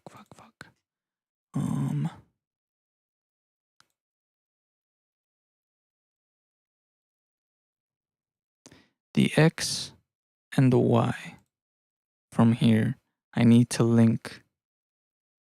Activate. Okay.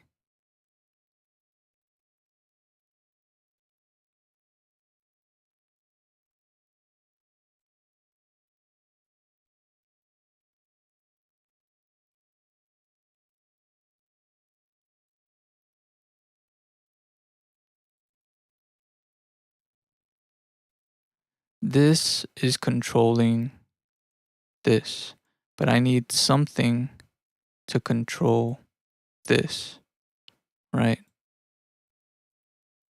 But I need something to control this.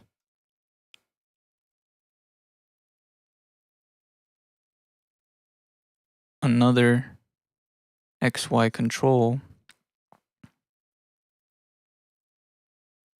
Oh, fuck, bro. Wait a minute. This knob is controlling XY. Let me turn. I can't separate it. That's the thing. Let me see. Yeah, because it's in there. Fuck. Help me out, guys. Damn, 2 people are watching me struggle right now. I'm sorry. I'm gonna figure this out, man. I have to. It's important, and I want to put this out.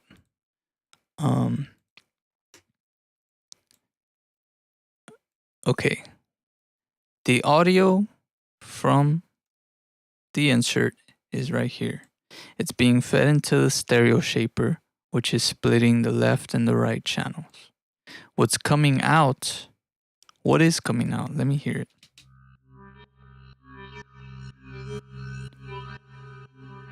This right here. Let me have both of those out at the same time. These are affecting the left and right volume, right? That's left, right. That's fully left. So both signals are playing right now, which would mean what? Center? Is that what that means? I don't think so though, right?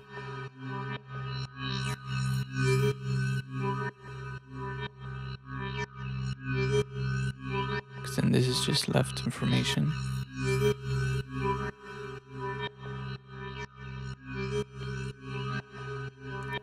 I need them to move.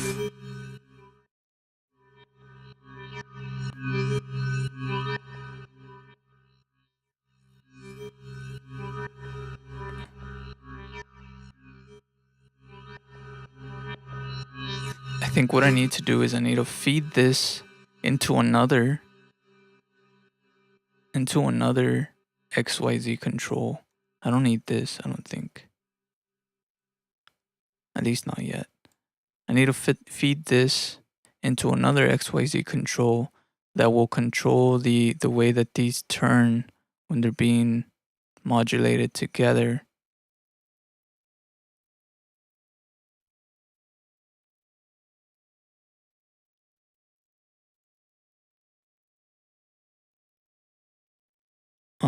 So that when one goes up, the other goes down, basically.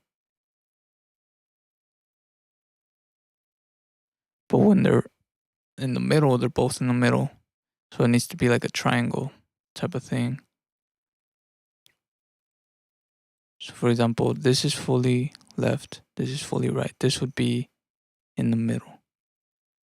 When this one is down, this one should be up. When this one is down, this one should be up. Oh, fuck, bro. Fuck.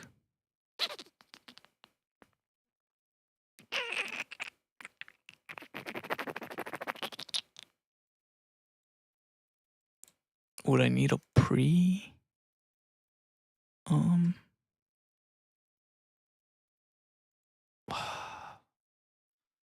Fuck my life.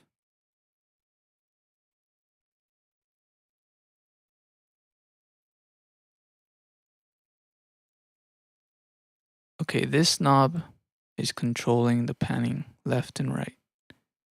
When it's left, the left is on. When it's in the middle, both are on. When it's in the right, only the right is on. With that being said, this is that fader. I can feed this into the X and the Y. Feed that into the X and into the Y. Now, open this up. When I turn this all the way up, they go all the way up.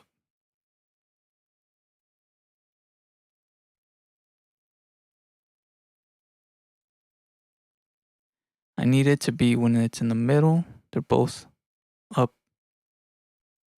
So I'm gonna copy the value here. Go to the map. Go here. X, output mapping. When it's in the middle, I need it to be at full volume.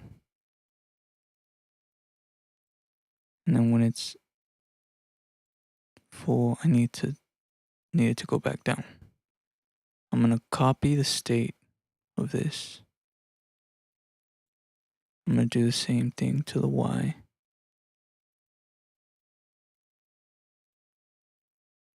Where's paste state? I just copied state.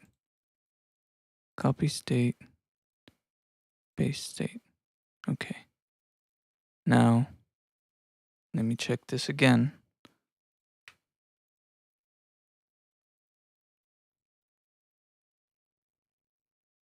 Okay, that is what I want. But I need it that when it's in the left side,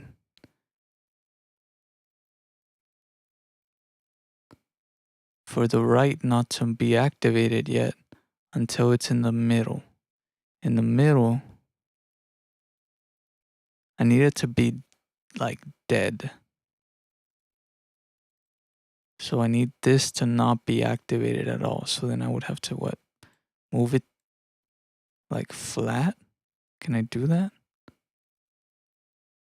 Hold. And then for X, I need to do the same thing, but for the opposite side, hold. Oh no, not that. Dang it. Undo, undo. How do I undo? Is it smooth? No. Single curve. Is it over here? Hold. Nope. Single curve. Hold.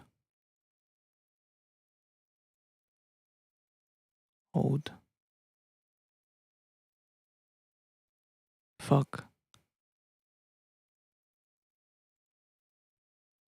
Can I undo?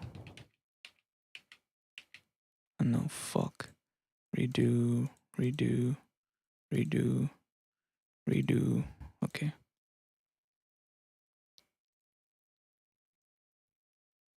How do I get it to change from this side?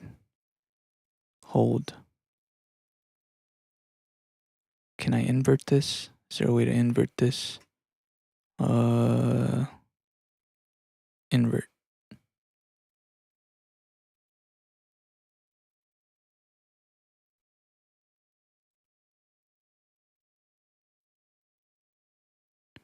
I don't know if that did anything.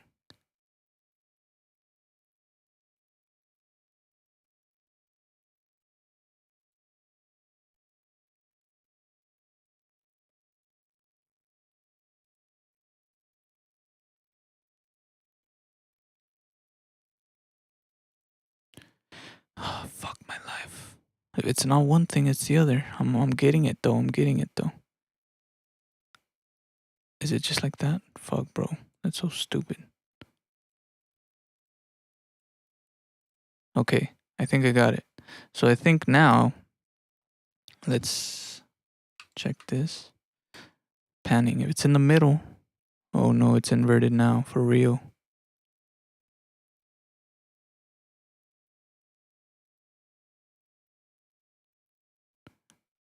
Hello, hello, hello.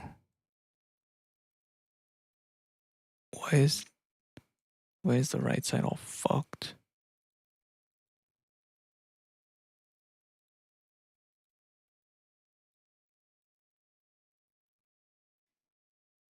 Let me go in here.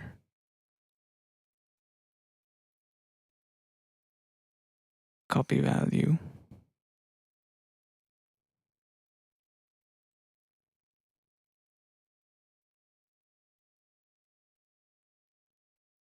Oh, okay, okay, okay. I know why. Because that's not the regular state. It's supposed to be there. Paste. Paste. All right. All right. Okay, I got it. I motherfucking got it, bro. Okay, now when it's in the center, they're both not activated.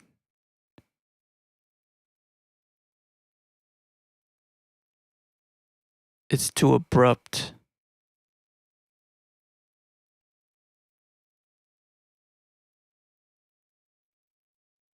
It's too abrupt of a fucking movement.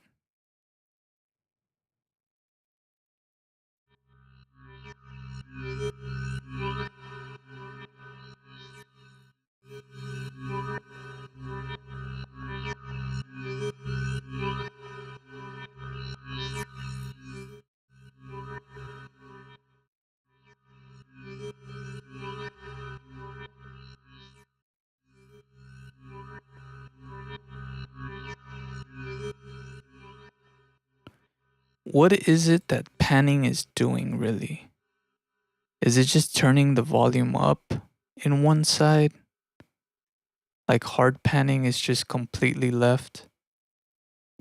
You know what I mean? Like, let me take this signal for example. The lead. Where's the lead? The pad. Let me turn patcher off. Or better yet, let me do it with a shaker.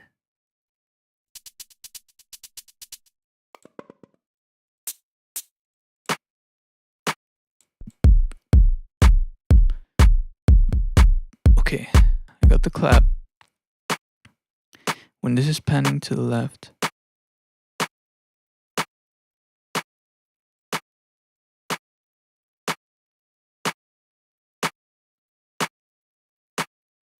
yeah, it's just turning the volume down, but it's doing it in like a curved way.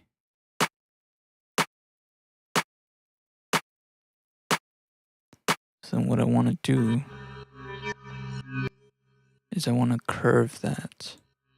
So I don't want something stiff like this. I want maybe some like this. And then some like this.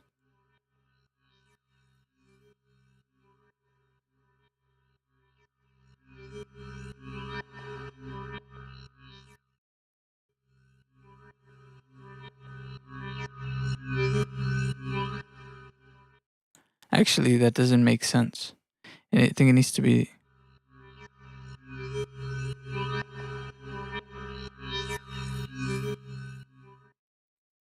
the left side when it's turned fully down.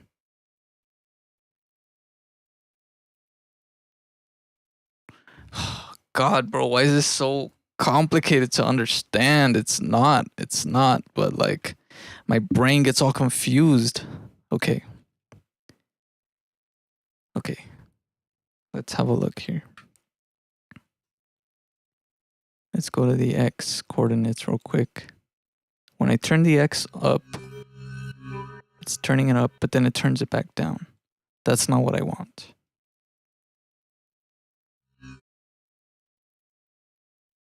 So say the knob is turning from left to right. It needs to start loud, go and turn down, and then turn off as it goes to the right. So then the output mapping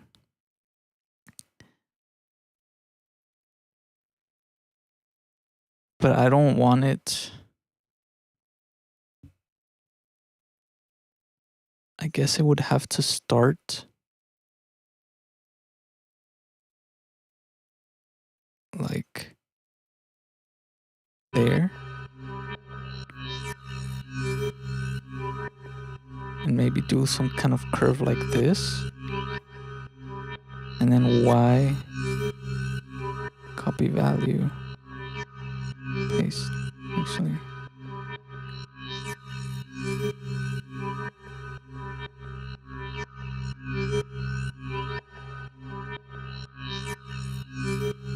so that when this knob is turned,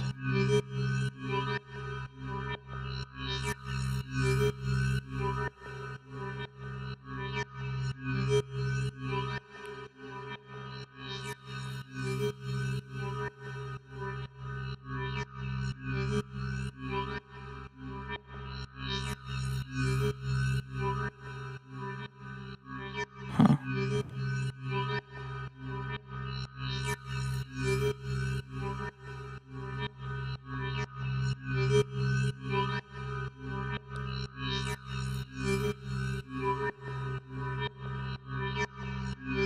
I think like that.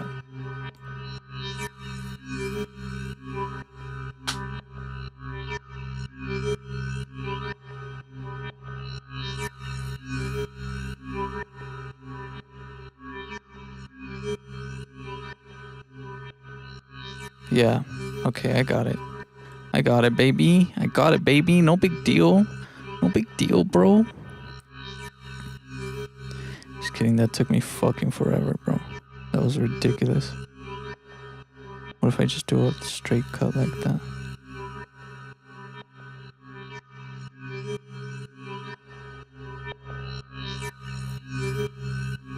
Damn. I got it. I'm splitting the left and the right.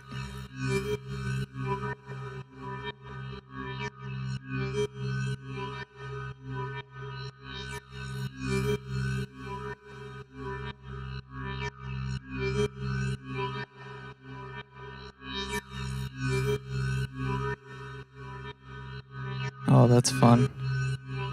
I need this to lock though. For some reason it doesn't lock. I think I have to edit the properties of this knob for the move speed, ruler, big steps. I'm just gonna put 0. And then properties, ruler, small steps, 0. Properties, ruler, small, big steps. Let's do 4. I need to do 5.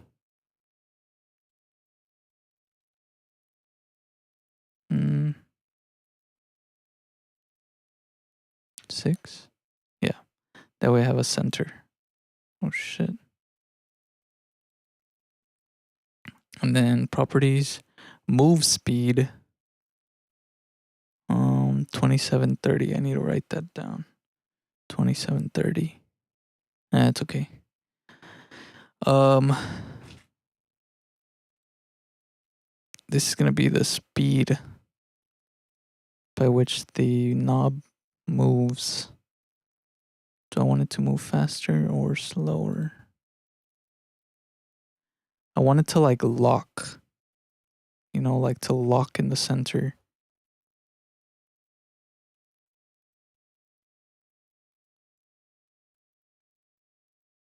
Like to just like click on there and then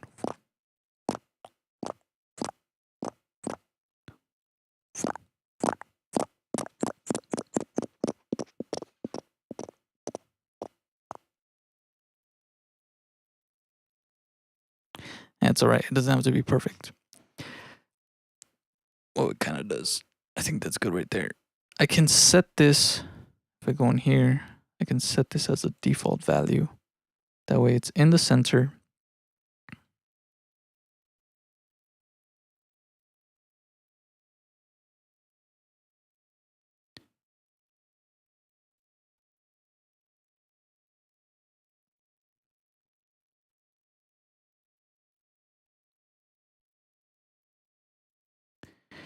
Okay.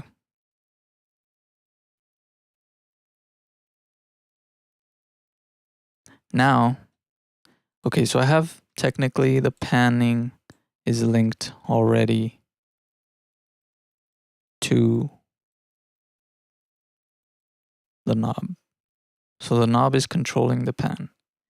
Now I need that knob to control the volume.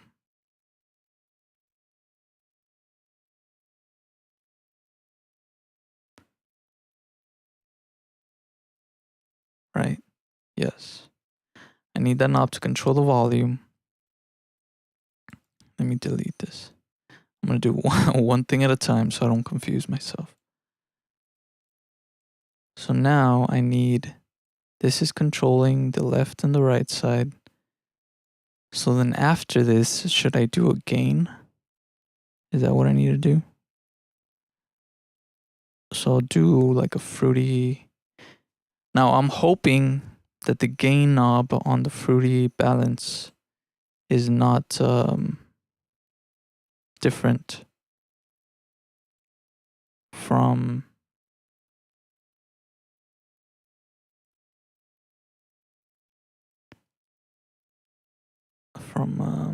actually no, I can't do that. I have to add another XYZ control. Do the fruity balance 80%.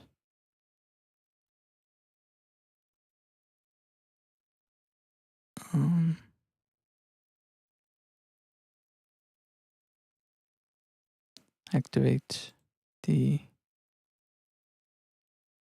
input and the output.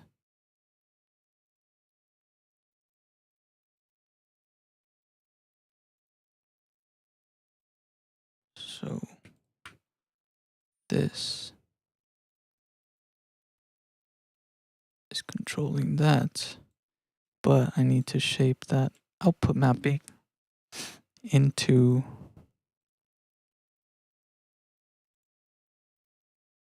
something like this. So that when the X is turned down, which is going to be on the left, and as it goes towards the middle, it's fully on. As it goes to the right, it's fully off. But I don't want it to be that low. So we can do maybe like this much. How many decibels is that?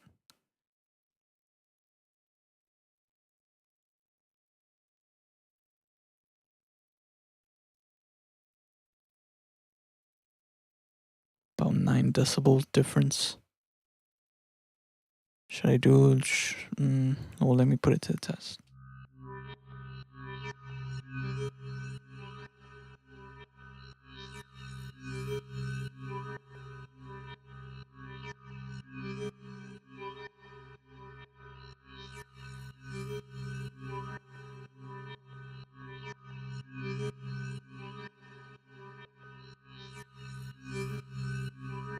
Now, should it be filtered first and then split and then volume? Or should it be split, filter, volume? Or should it be split, volume, filter? I think it's split, filter, volume. Or filter, split, volume. How should that chain work?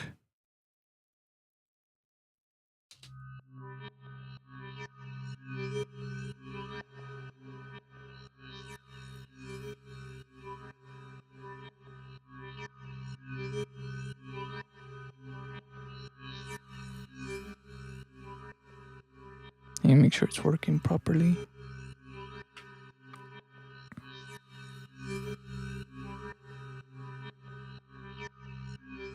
It's not because I don't have it linked yet. Duh. Okay.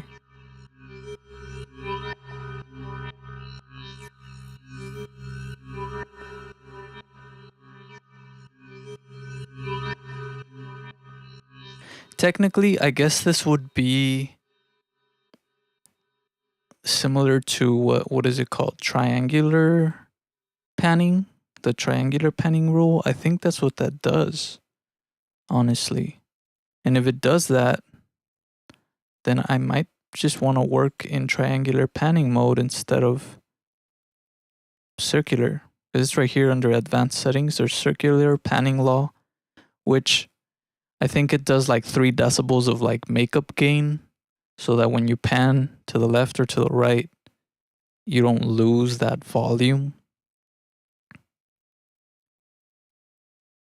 But I think if you do triangular, it reduces the gain by 3 decibels. I believe that's the difference. I'm not sure. I'm just going to leave it. I'm basically doing it manually, but I'm adding more spice to it. So if you listen, left, it like sounds like it's coming like closer to you. Like if you close your eyes, it's in the middle, and then it just goes. And it comes back.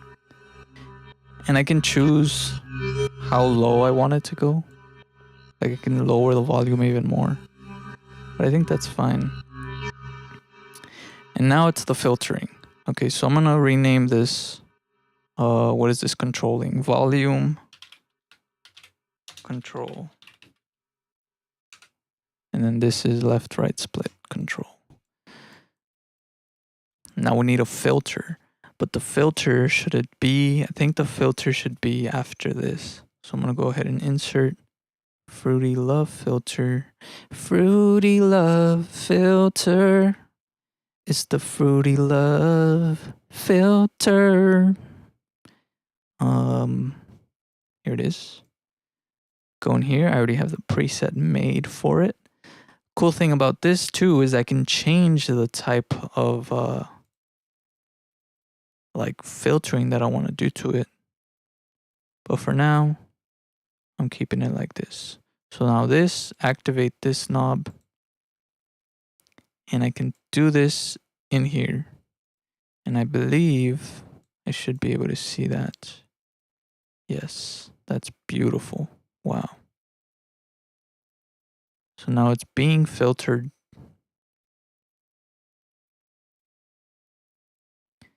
The signal is being filtered.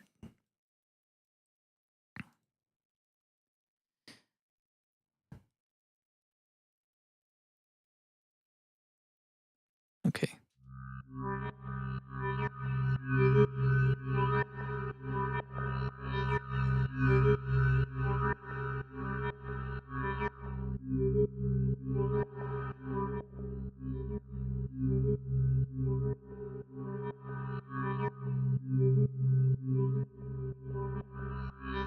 But what I do want as well is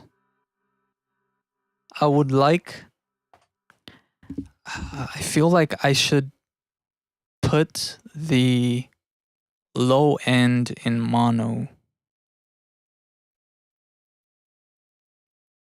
so that I don't have any issues with that. So how would I do that? I think after Fruity Balance, I should insert another Fruitio stereo shaper. Can I? Okay, one thing at a time, Eddie. One thing at a time. Stereo shaper, and then split the mid and side splitter. Boom. Mid side splitter. Now I can insert two EQs, one for the mid. Rename this mid. And one for the side. Right, so now I have mid side information. I need to activate the output, which is send 1. That's going to be, actually it's send 2.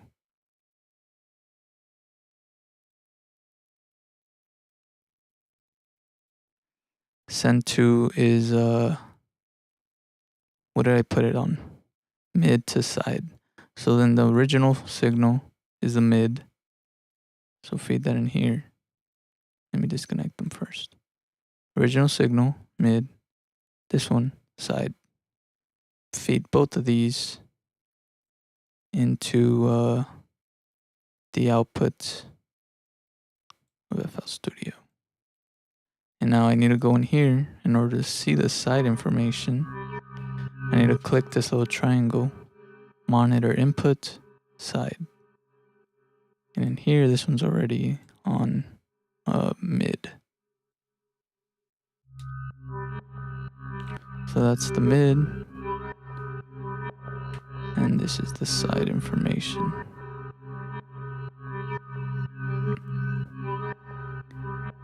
If I mute the mid,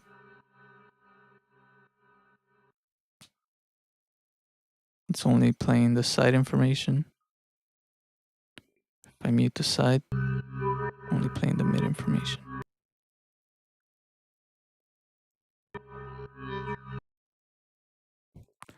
So now I'm going to do a cut.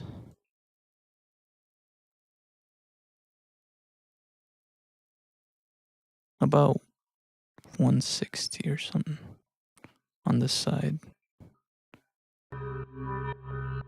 So now, in theory, if I turn this knob, it should have the low end in mono.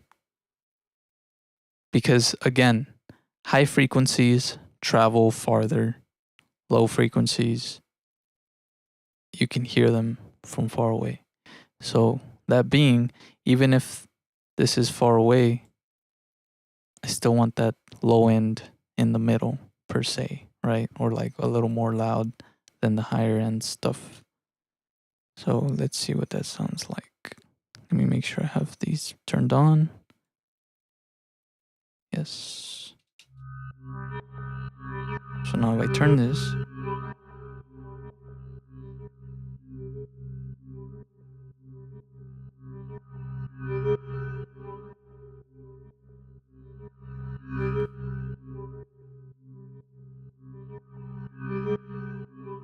oh dude, that sounds so nice. Like that panning, like this panning sounds so much more natural than like than like the fruity pans right here.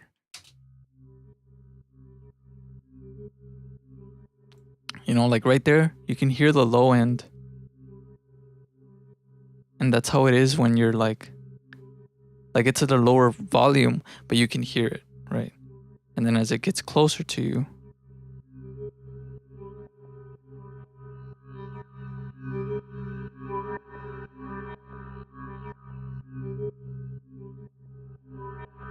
yes. Woo, baby. What the fuck? I did it. I fucking did it, bro. Finally. Jesus Christ. Let me rename this mid side split Fruity balance, which is gonna play as the volume.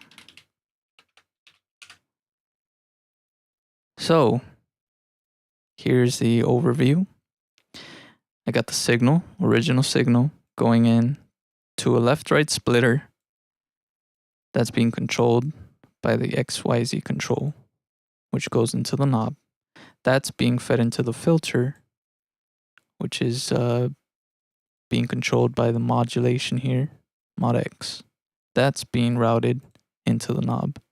And then I have a fruity balance, which is controlling the volume. That's being fed into this XY control. In order to move the knob the way that I want to, that's being fed into the knob. And then I have a mid-side split so that I'm putting the side information in mono and keeping the mids the way they are. And then that's both of these are being routed out to the output. So now I have myself this neat little plugin that I made for myself. Panning depth. I feel like I should rename it something else. What's another word for depth?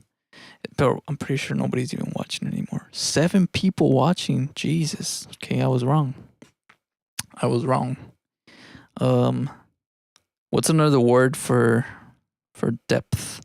Synonyms for depth. Panning depth. Pan depth. Hello, brother. Love your content. Thank you, Sod. Some synonyms for the word depth include deepness, drop, profundity, distance, profoundness, understanding, extent, intensity, declination, deepness. I like profundity.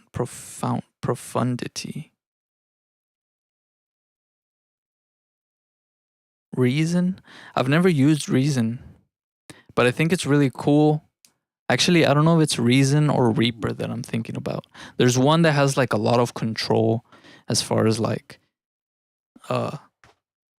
doing stuff like this, for example, like the things that you can do in Patcher. But I think it's Reaper that I'm thinking of, where you can do like really intricate things like this in the DAW itself, like routing certain things to knobs and stuff like that. But I've never tried Reason. The only DAWs that I've tried so far have been Ableton, FL Studio, of course, and GarageBand. Those are the only things that I've tried. And I've used Studio One also a little bit. I've played with that a little bit because I got it. I forgot what I bought, and it came with Studio One, like the demo version or something. So I just used it a little while just to like mess around with it. But yeah, I really like Ableton. I haven't used it. I have it, but I haven't used it. Just because like I've been learning so much about FL Studio, and I get excited and I want to just start using FL Studio more. So I've been doing that a lot. But yeah, it'd be nice to try like other DAWs. There's some videos that I watch on music production on YouTube, and a lot of the guys that I watch use Logic Pro, and that would be really nice to check out. I actually really like the panning in Logic. They have different pan modes. So they have like left right panning, they have stereo panning, and then they have binaural panning, which is what I'm kind of trying to emulate right now. This is a very like basic form of that. It's not including, because usually with binaural panning, you have to create some type of delay. So like the Haas effect between the left and the right sides of the stereo field or of the sound, and then that can create some phasing issues when it comes to like mono compatibility and stuff like that. But oh snap, it's raining outside. Here comes a storm, boys. I told you there was a storm coming. Hopefully my electricity doesn't go out, because that's gonna suck. Also, I need to save this preset before I do anything. I don't want to lose it. I spent so much time trying to get it together.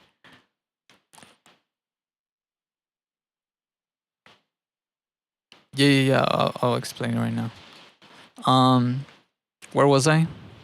I forgot what I was talking about. Oh yeah, the Logic has um binaural panning, which is really cool because basically what it is, it emulates like real life, like your ears in real life.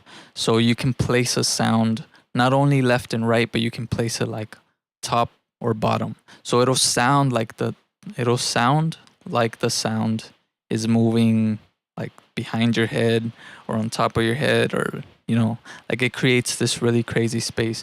But it's because it utilizes a bunch of different things. So it utilizes like reverb, filtering, the Haas effect, and then volume and pan. So it's a mix of all those things that create that like space. So technically, if I wanted to, I could add in here a reverb space and then add more knobs here to control the size and the depth and all those things of that space, so that this panning was going to sound even crazier. I'm not going to do that right now, but it is something that I want to do to this plugin, or at least to have the option, right? So you can have the option to just have this, or you can have the option to place it in a reverbed room, maybe using convolution or the reverb 2, and then creating a space for the sound to move in, so that it feels more 3D. But yeah, that'll definitely have to come later because I spent way too much time already on this alone. But I'm excited, bro. Look, like I got this done. I'm gonna save this preset. File, save preset as. I'm gonna call it pan depth. Save. Oh, it's panning depth. Dang it. I should just call it pan depth instead of panning depth. Peter Panning. That's funny. Hey, that's not bad. Peter Panning. Pan depth. Pan deep. Pan deep. Pan deep. Should I just call it pan deep? Or depth. Depth. Deep. Deep with double like 2 3s. Like D33P. Deep. Johnny Depp. Pan Depp. Panterno. No, that's too much. That's too much. Fuck. What can I call it? So deep, put her ass to sleep. Panning depth. Pandy.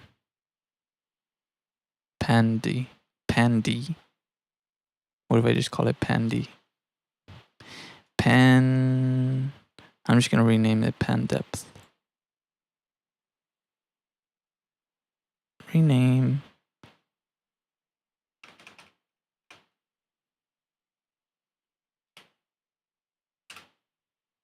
Oh snap. Okay. I think my lights just kind of flickered a little bit. That's not good.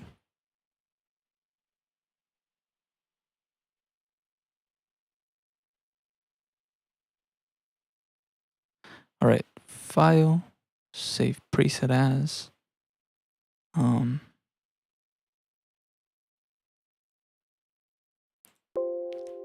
Yes. And then I'm going to save this preset also in save preset as in my documents, image line, FL Studio, presets, plugin database, effects. I'm going to save it in here. Pan depth. Save. And that way, if I ever just if I just load it up, it'll be right here, pan depth. Boom. Oh, damn it. I need to do that setting. where it says remember tab sizes.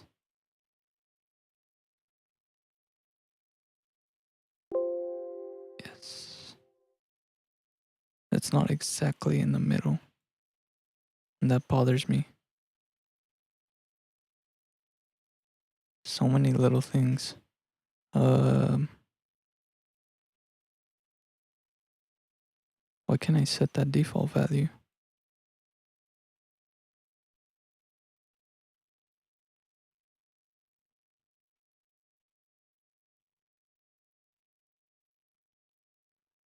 I guess I can't.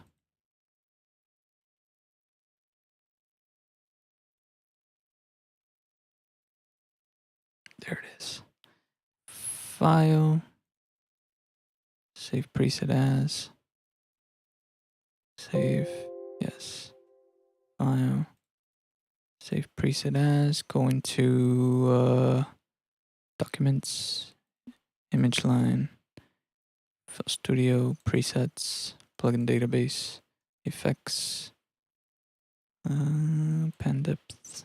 Save. Yes. Okay, now it should function.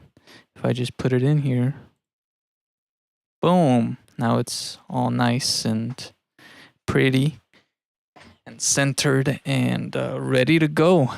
Pandy. Pan D. Pan depth. Pan D actually would be nice. Like just pan and then just the D by itself. I don't know. I'll see what's up. I'm going to put it on my Gumroad though. It'll be available. If you guys want to get it. Again, I am gonna eventually add in more parameters, like a reverb or a convolution reverb or something, and then just create different spaces. So maybe have like I don't know if I can do that. I'll look into it, where I can like change presets on the space that the convolution reverb uses, like a hall, a plate, a room type of thing. That way I have more options to like put in here, and then of course the room size, decay time, all that stuff. Why I don't allow PayPal on Gumroad? I don't know. I don't know how Gumroad works when you pay. I'm pretty sure it allows you to pay through PayPal. I don't know. Did you try and it didn't let you? Because if that's an issue, then I'll change websites, honestly. I just use Gumroad because I thought it worked like internationally. So I'm like, oh, well, because a lot of people that watch my stuff are from Europe and stuff. So I just thought Gumroad was good on like any, like it doesn't matter where you are in the world. And I think you can pay with PayPal, I'm pretty sure. But you should definitely let me know if it tells you you can't. Like if you tried and it says that you can't. What? I tried and it said credit card only. Damn. Well, that sucks. Is that the only? Yeah, Gumroad is good, but that's weird. Well, that sucks. I didn't know that. I thought it offered like the option to either do PayPal or just regular. Why don't you do just regular credit card? Do you not have a credit card or a bank or something? All right, I got this done finally. I did a lot of things though that I need to undo. Like all this stuff that I did here, I don't need anymore because I did it all through that knob now, which is gonna be amazing to work with.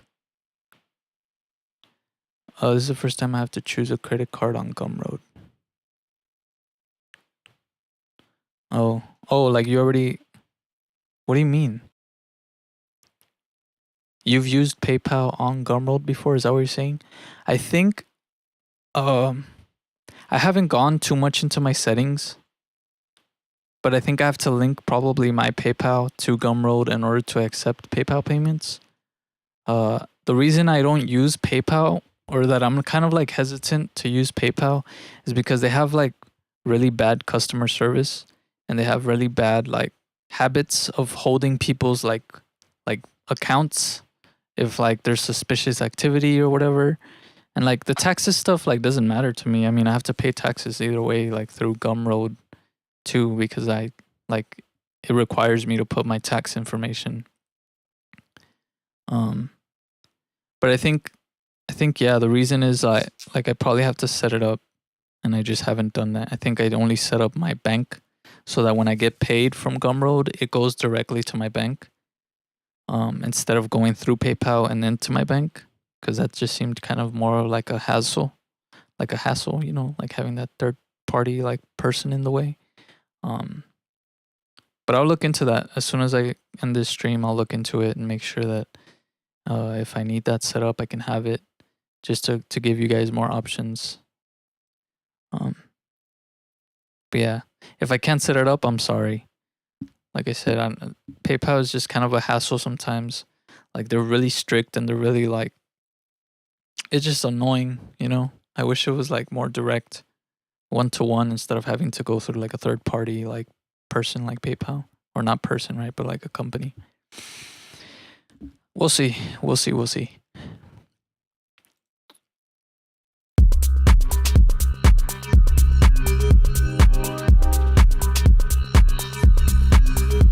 I forgot what this song sounded like, bro. I hadn't even heard it like in a while since I was working on that little plugin. Let me loop this little section here.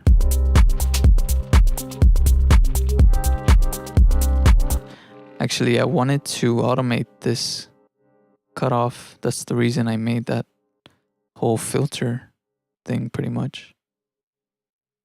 Oh, that's right. I'm sorry. What was it again? Could you maybe explain your limiter settings for the master channel when you use the clip to zero method, especially when you use L2 Fab Filter and FL Studio limiter? Thank you. Well, the thing is, I don't use.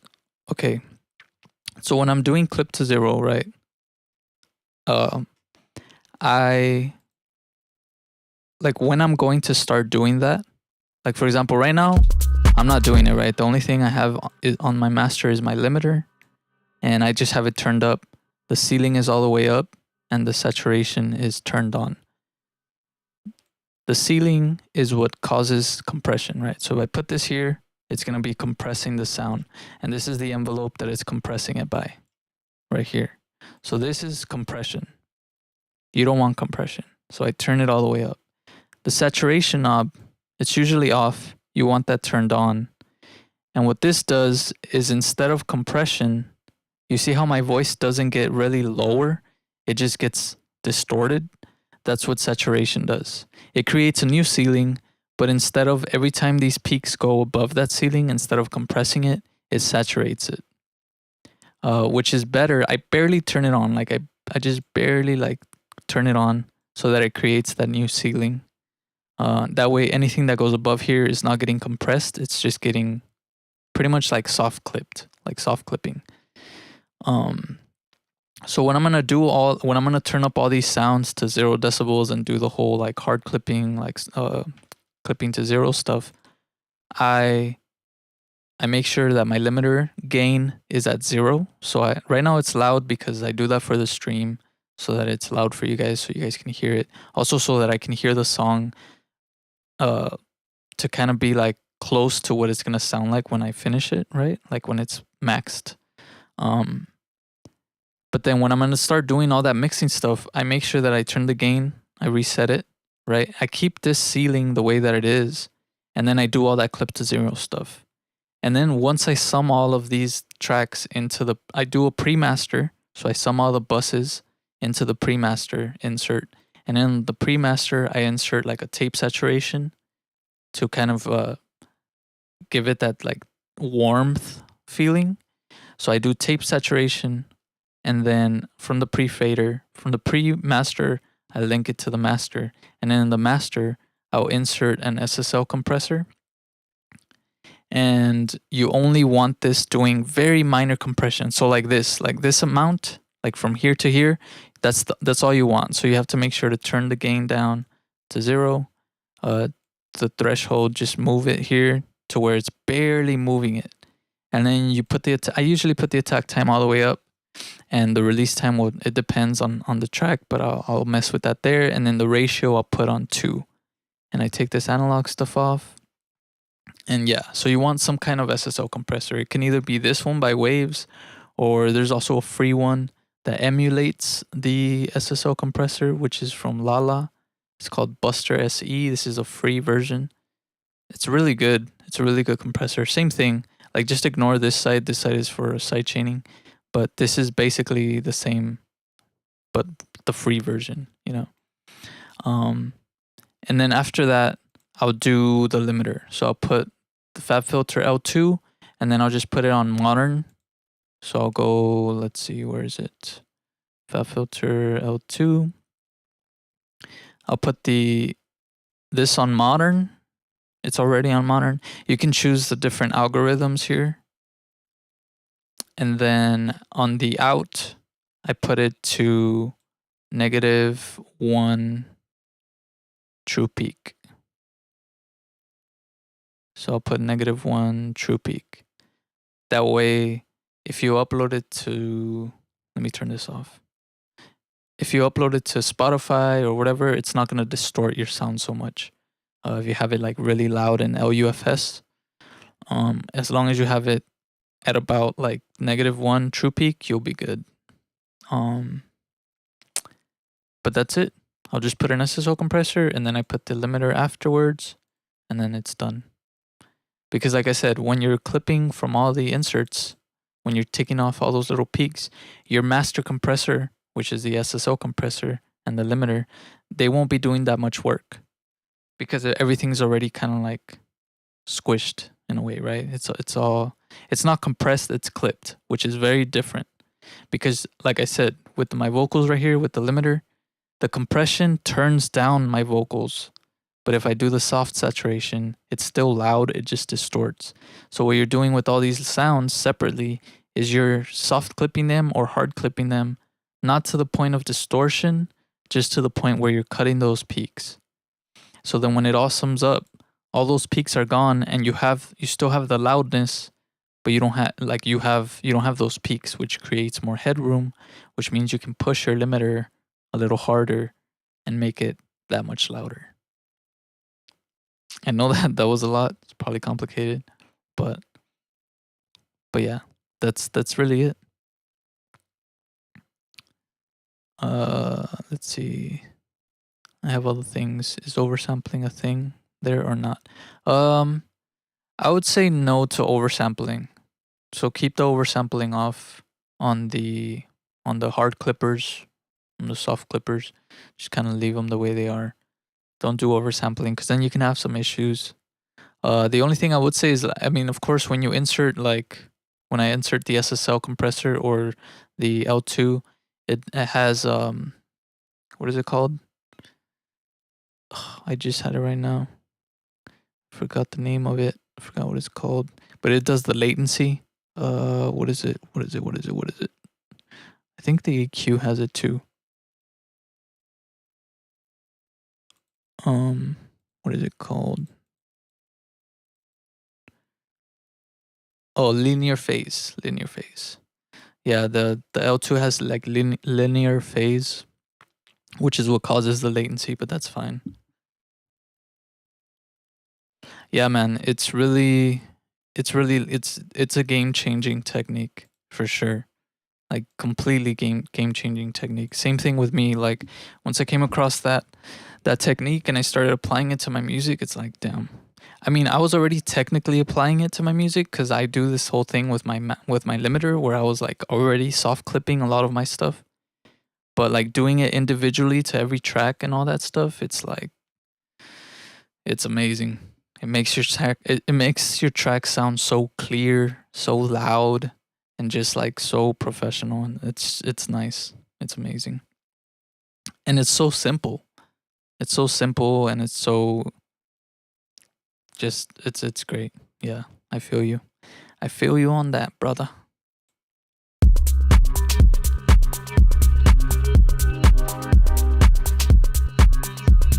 It was meant to be. It was meant to be. Like right now, everything sounds distorted, but that's because I have it turned up super high.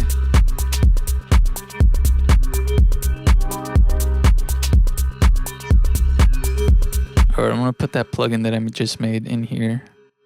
Pan depth. Boom. Now I can create an automation clip right here. It should link under the chord. Yeah, it's right here. Because it's linked to the track mode. So because it's linked to track mode, it automatically groups it with the track.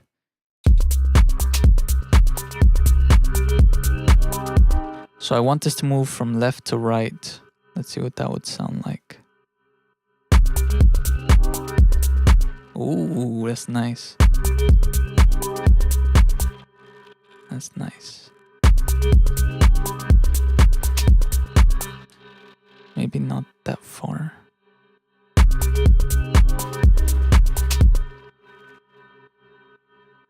Okay, I don't need... Actually, I don't need all of this. I just need this little section.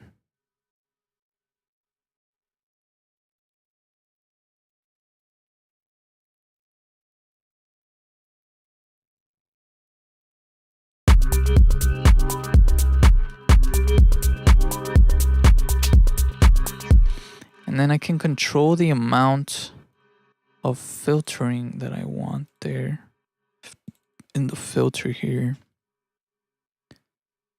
Like if I don't want that much, I just turn these up.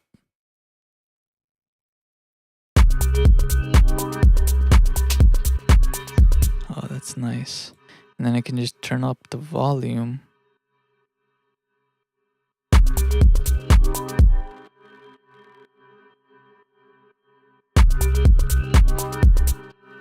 I could turn up the volume here.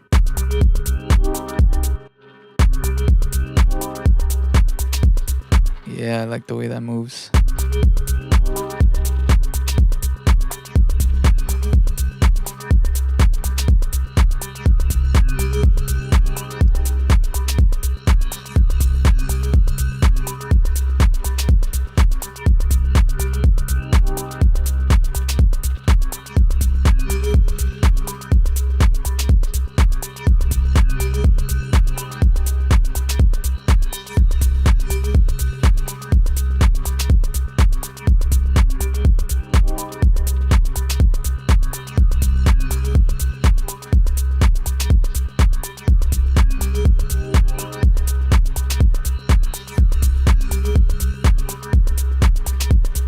I think I'm gonna split that pad.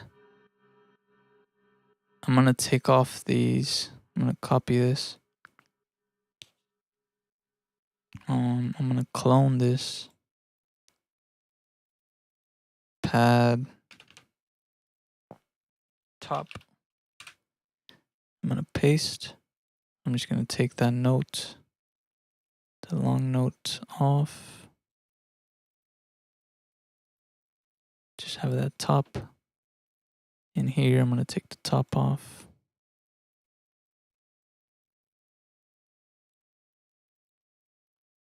I'm gonna cut this.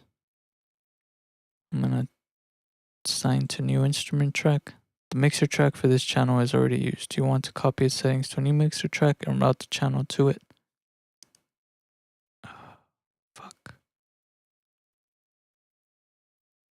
What did I do?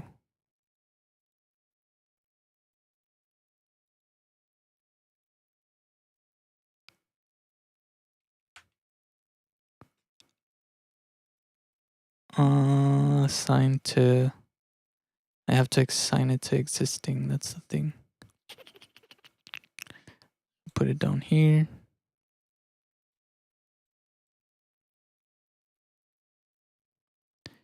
It's gonna be this one. Track mode, instrument track, unassign, pad top. The channel pad top needs to be routed to be used as an instrument. Assign it to a free mixer track. Oh, fucking shit.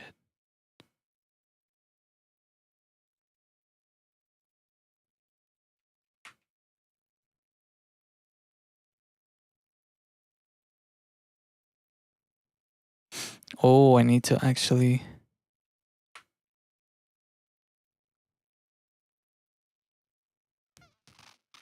Yeah, I'll do that.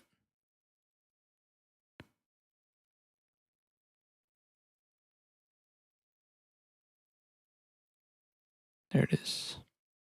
I don't know why that was so difficult.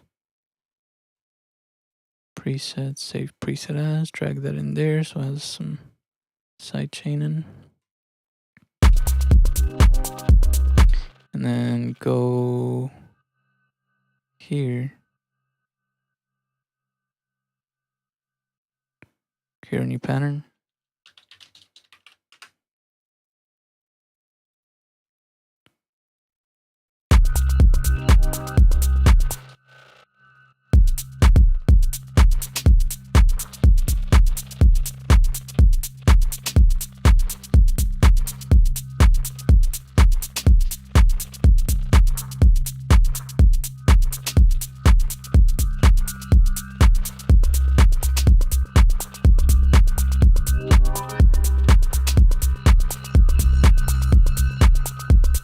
Oh, the thing is though, these automations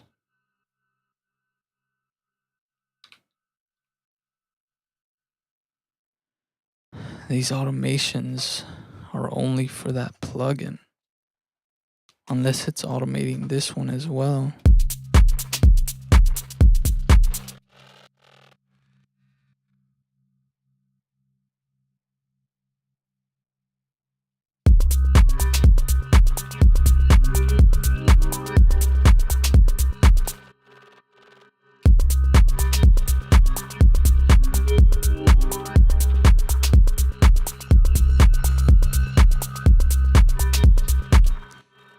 Yeah. How can I pad unknown event? Unknown events, unknown event.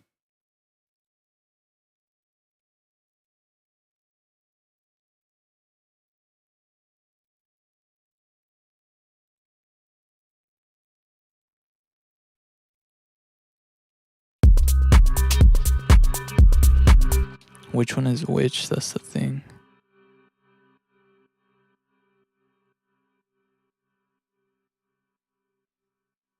It's not it. Let me see here. I need to keep this detached so I could see what's going on.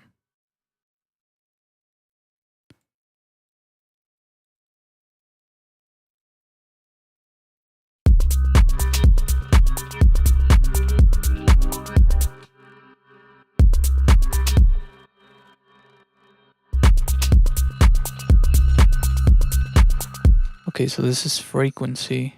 Can I copy this? Is there a way to copy this event?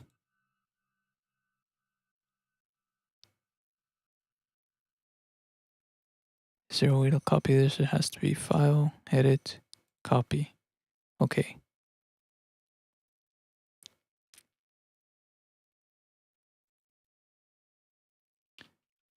Pad top automation.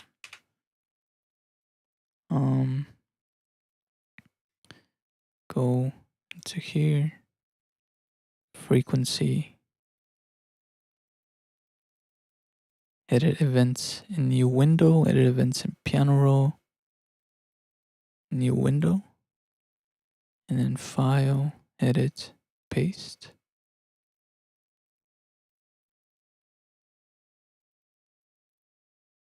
And then do the same thing.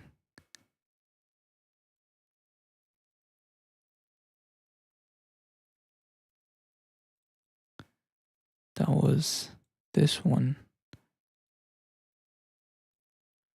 And then this file, edit, copy,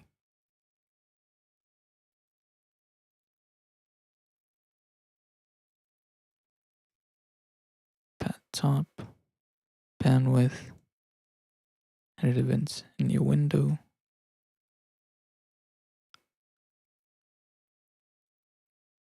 paste. And now I can do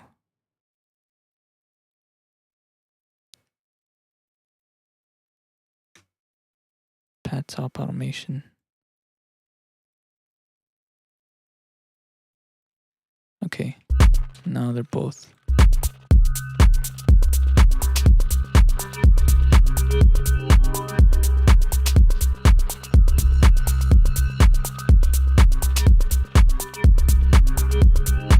Oh yeah, hell yeah. Now, whoa! Now what I can do also, actually, what I should do in the plugin that I just made right now,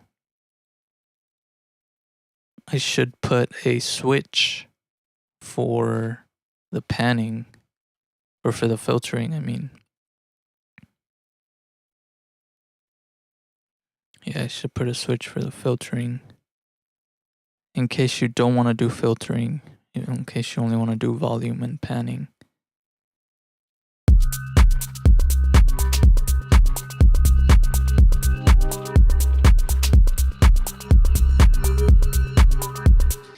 Yeah, I should do like a switch right here or something. I'm gonna do it real quick. Edit a button. Yes, right, a button. What color? What color? Like this.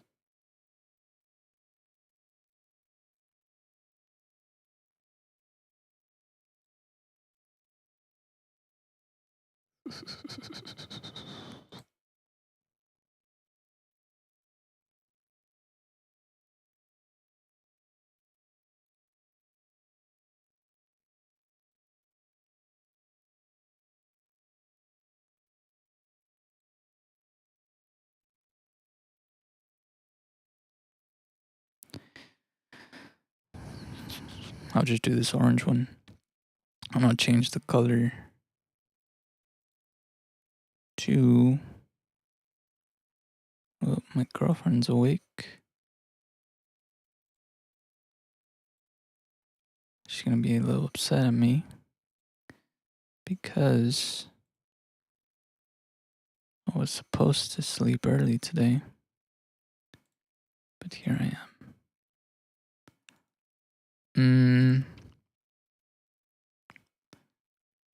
Filter.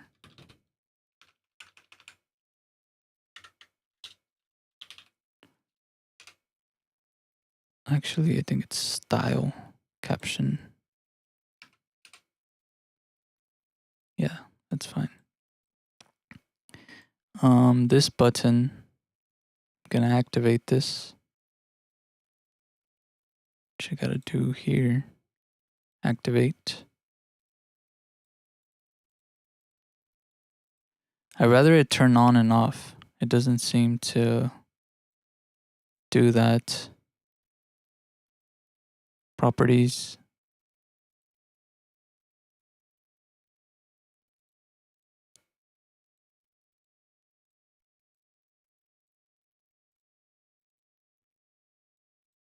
Okay, there it is. Colors.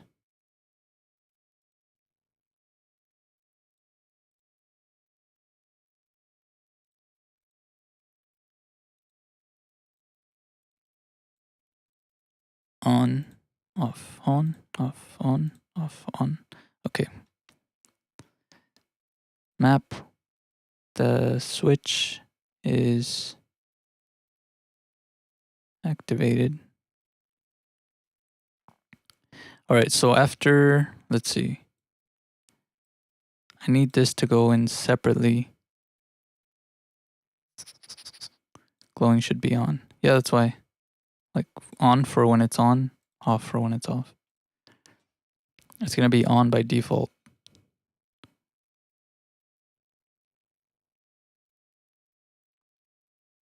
Do, do, do, do, do, do.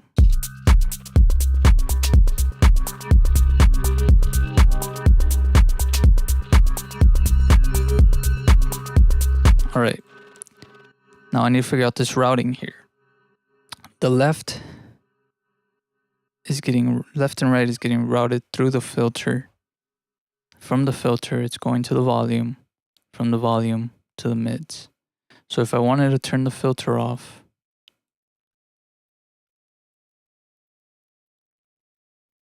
I guess I would do like a mix. Is there a mix knob here? In Fruity filter? Or I can just let the dry signal go through instead. Is it this? Input volume? No, it's not the input volume. It's the output volume. It's this one. What's this? It's a next filter. Panning. How can I make a bypass button for this? I could also just route this into here. But then that would be two signals. And then there's going to be like phasing issues, which is not what I want.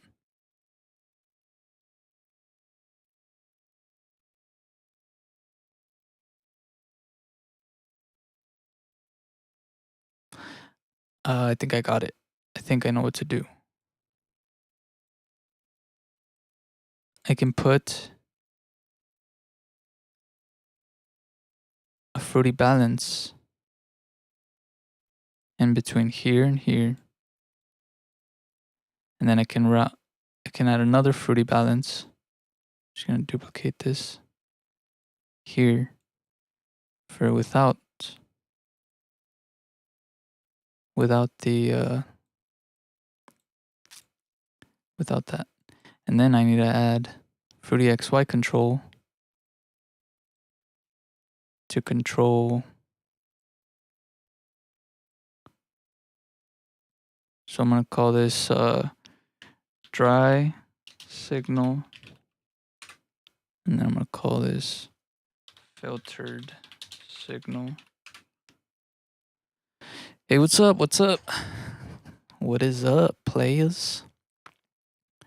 And then this is just gonna be on, off, switch,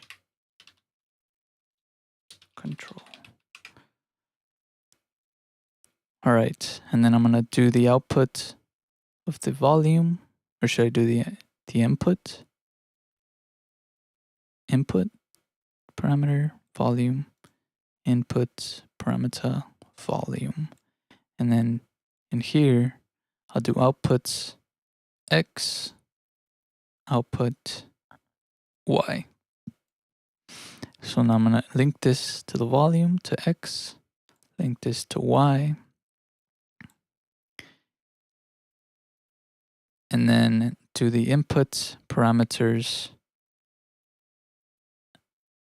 X value, input parameters Y volume. I'm gonna link the filter to this.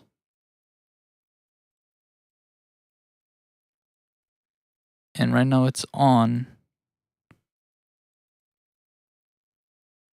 which is 100%, or would it be?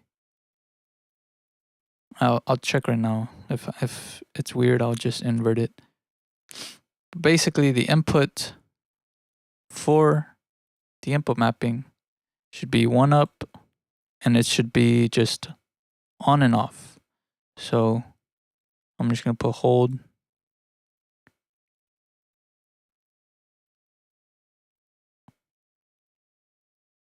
On and off. And then Y will be off and on.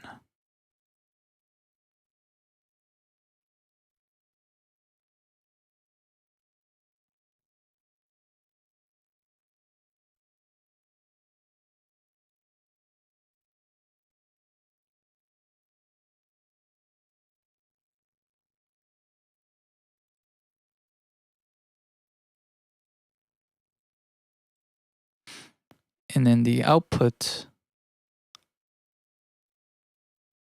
does the input of the switch, the output should be the same. Um,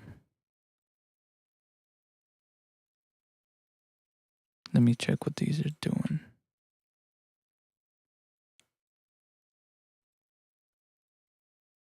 Let me go into the coordinates. Y is on.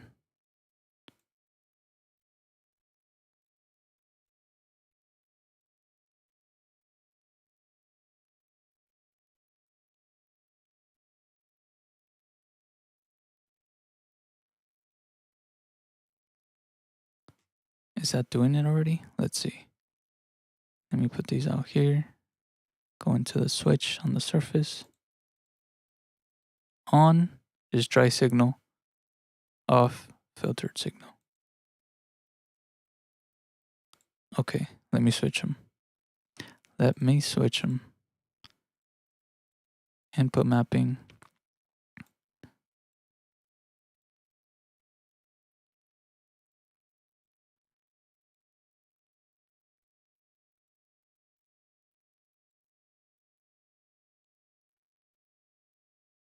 Okay, I believe that should fix the issue.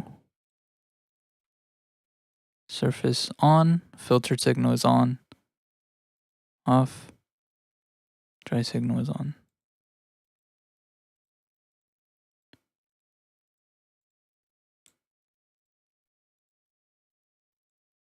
That's awesome, dude.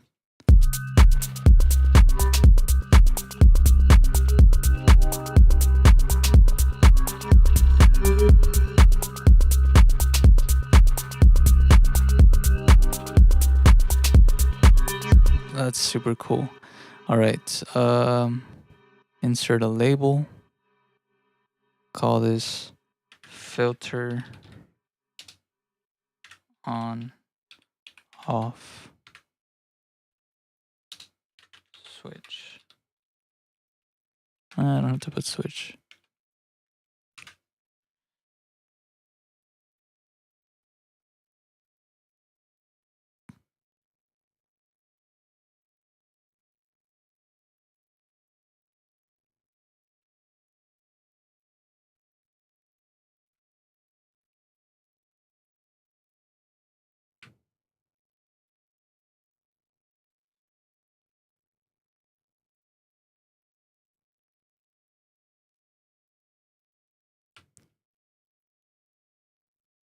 Put this on all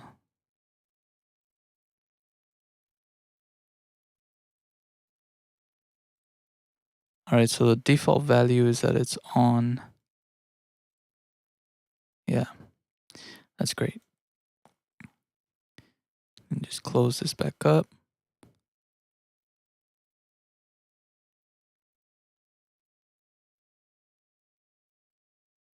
Oh, it's so tedious. There's got to be a snapping for this, for the window resize.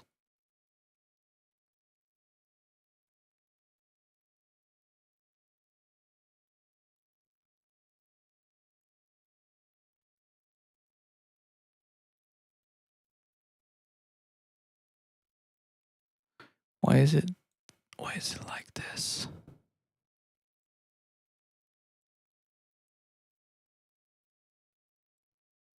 That bothers me, that little space right there. I think it's the words.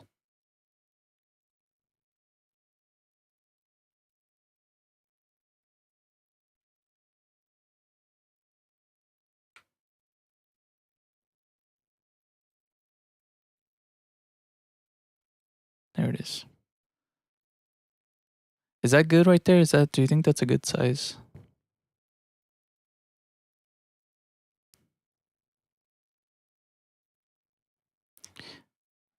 I think I'm gonna do actually.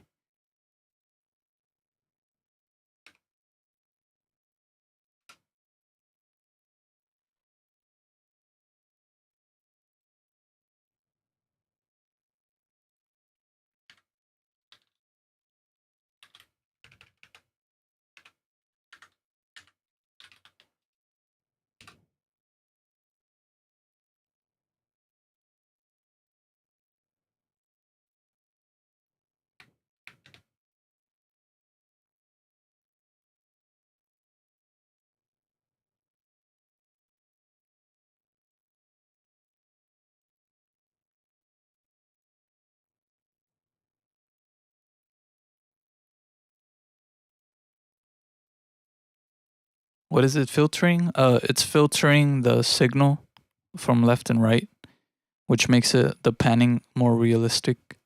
You know, like as it gets closer, the cutoff opens up, and as it gets further away, as like farther to the left or farther to the right, it filters the signal a little bit so that it takes away some of those high frequencies, and it makes it sound like it's coming from the distance to the center. File, save preset as.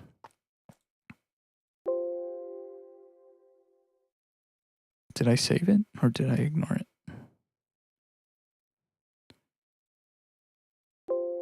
Yes. Okay. And then file, save preset as.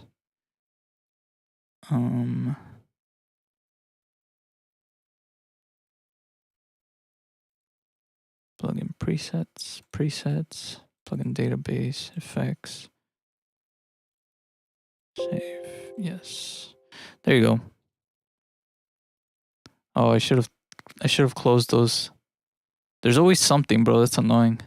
I should have closed those fruity balances because they're gonna open up when I open it up. Yeah. Dang it. Let me make sure everything else is closed. Look at all this craziness. It's not that crazy. It's not as crazy as other freaking patches that I've made, but there's a lot of routing going on. Surface. I do not want this. Dang it, bro. Edit. Rename.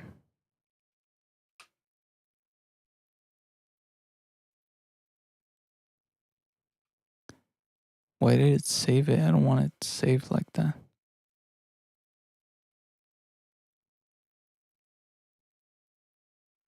File, presets, save preset as.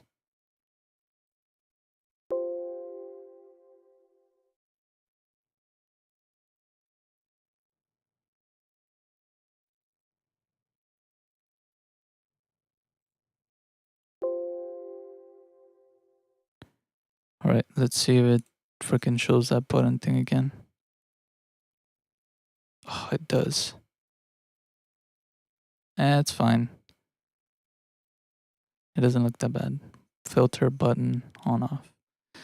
That's fine. But yeah, let me show you what it does. That way you kind of have a better idea of what I mean. Let me put the filter. Put the panning on there.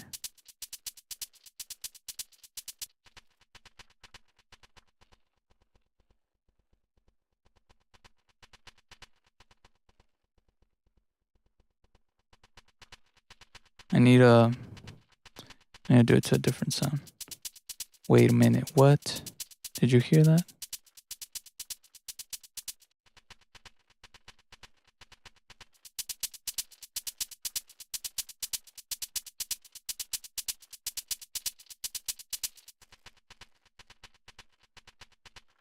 Okay, that's not supposed to happen.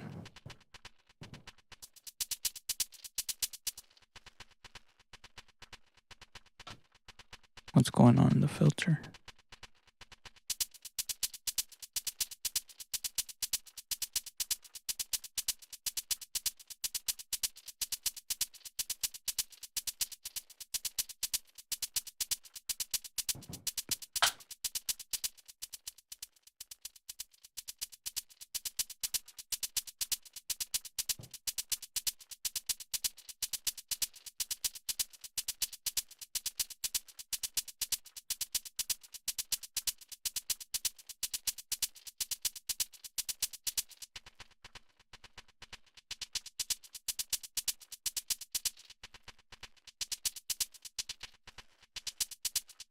That's what I want.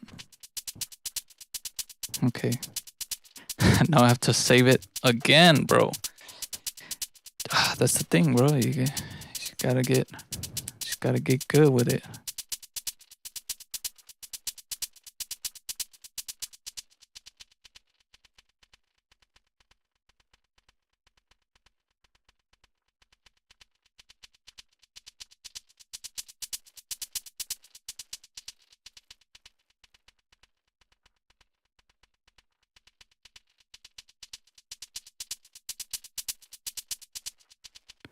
Well, that's why. That's what do you mean, like typing in blank space? Because I tried editing it and I erased it in the properties caption, and I saved it, but for some reason it adds it back in.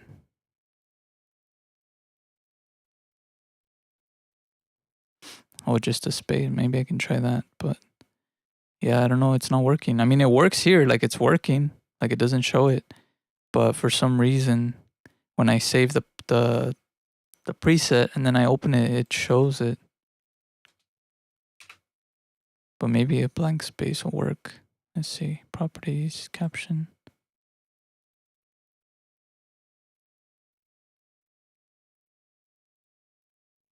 Maybe that'll work.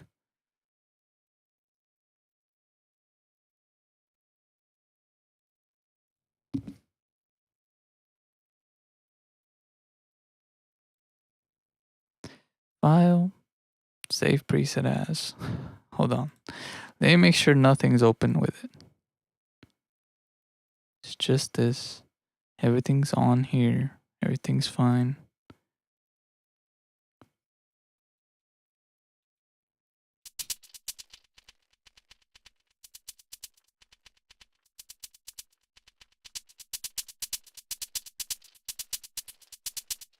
Okay. File, save preset as.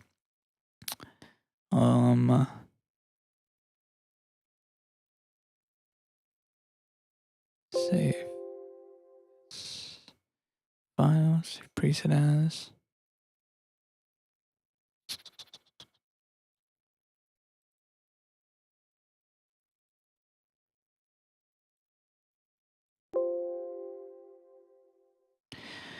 Okay, let's close it. Moment of truth. Nope. It shows button. It shows button. I think it's the style of the button. I think there's like,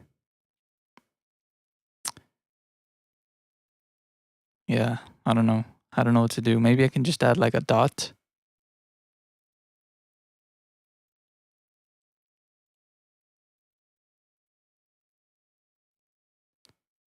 Like if I just do like a dot.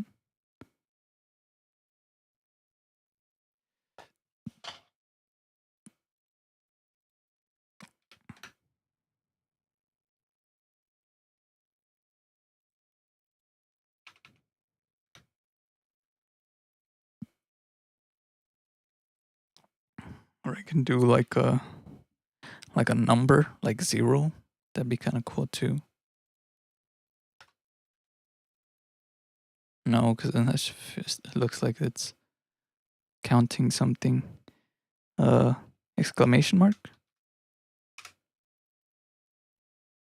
That'd be kind of cool.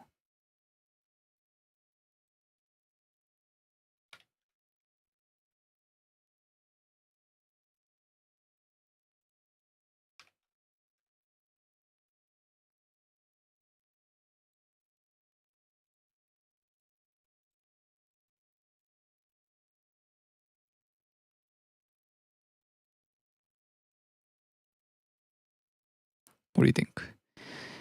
Exclamation mark. I could just put like a little star too.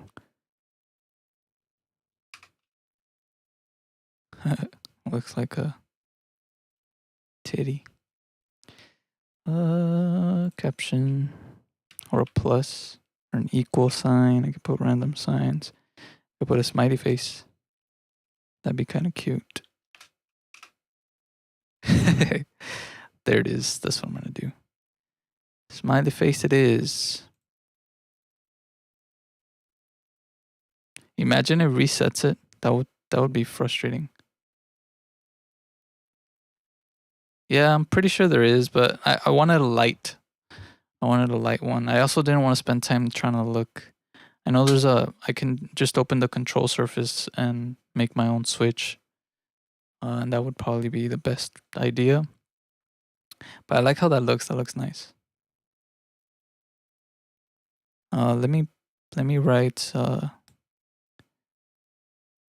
label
Oh, that bothers me.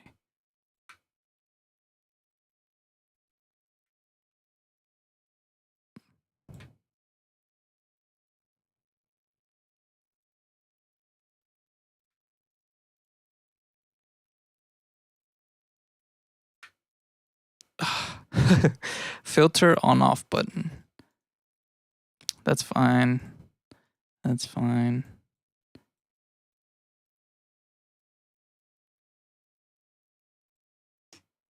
File. Save pre. I'm gonna get so upset if it doesn't save that smiley face, bro.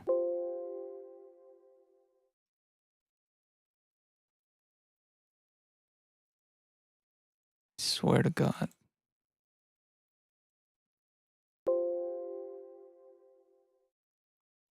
The moment of truth. Come on, baby. Yeah. Okay. Okay. There we go. There we go. There we go.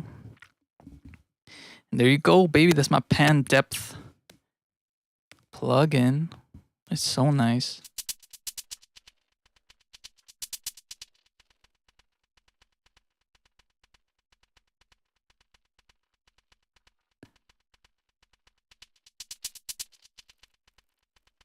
Now, there's another issue that I'm seeing.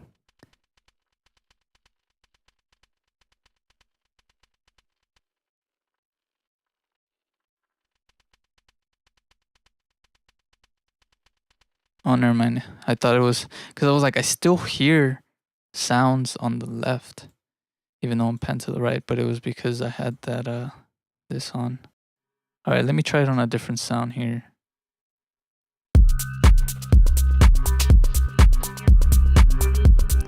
Maybe in this lead.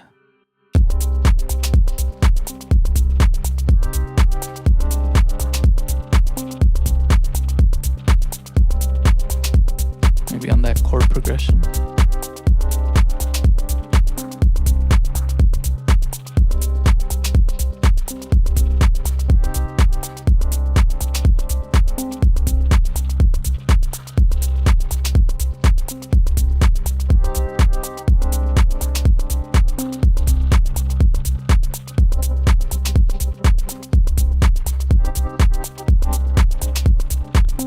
That'd be cool too if I added like a LFO tool. Like I'll add a reverb to it, and then I'll add like LFO to it so that it like modulates this too. That would be nice. There's so much you can do with Patcher, man. It's crazy. It's crazy because like sometimes there's things that I'm like, man, why doesn't FL Studio have this? But technically it does. You just have to make it yourself. At the end of the day, that's what it comes down to. So for example, I was like, man, why doesn't FL Studio have some type of panning that has like truly split left and right side channels and like cutoff in it and volume in it? But that's what this is. I mean, it has Panomatic, which kind of has something like this, but this something like a lot more detailed, you know. And I mean, there's third-party plugins out there that you can get that do that, but you can just do it for free in Patcher, or you can go and buy this plugin from me on my Gumroad. I'm gonna put it up after I finish this stream.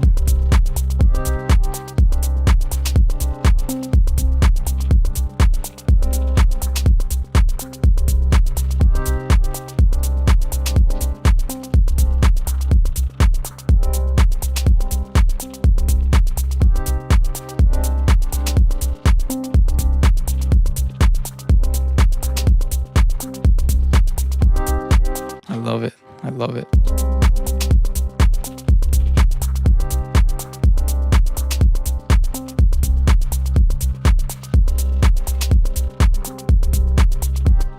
I think I might add a little more.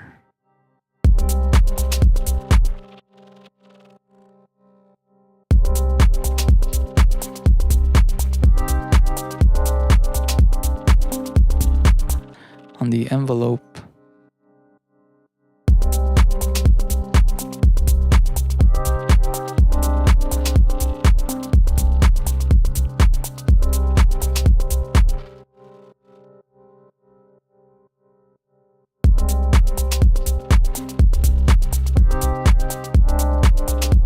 For some reason, it doesn't sound too like cut.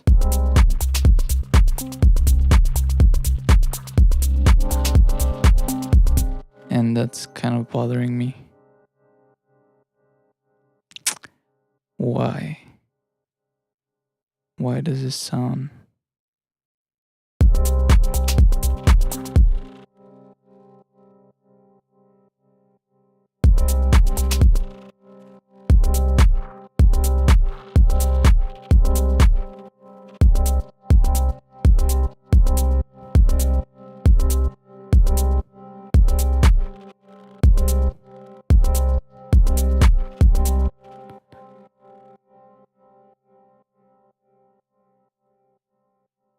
Turned off?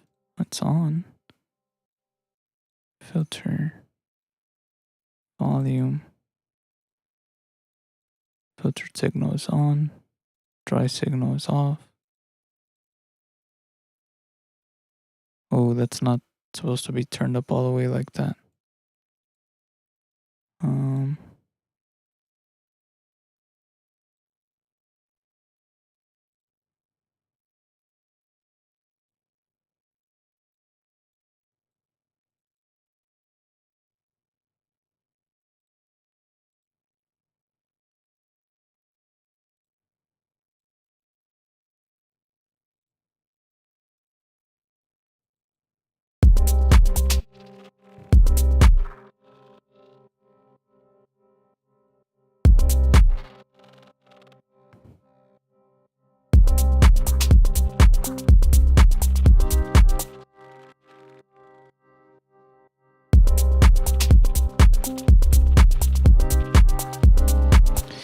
Okay, now my issue is this though. Why isn't it filtering it all the way?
I swear if it's not one thing, it's the other. It's too low.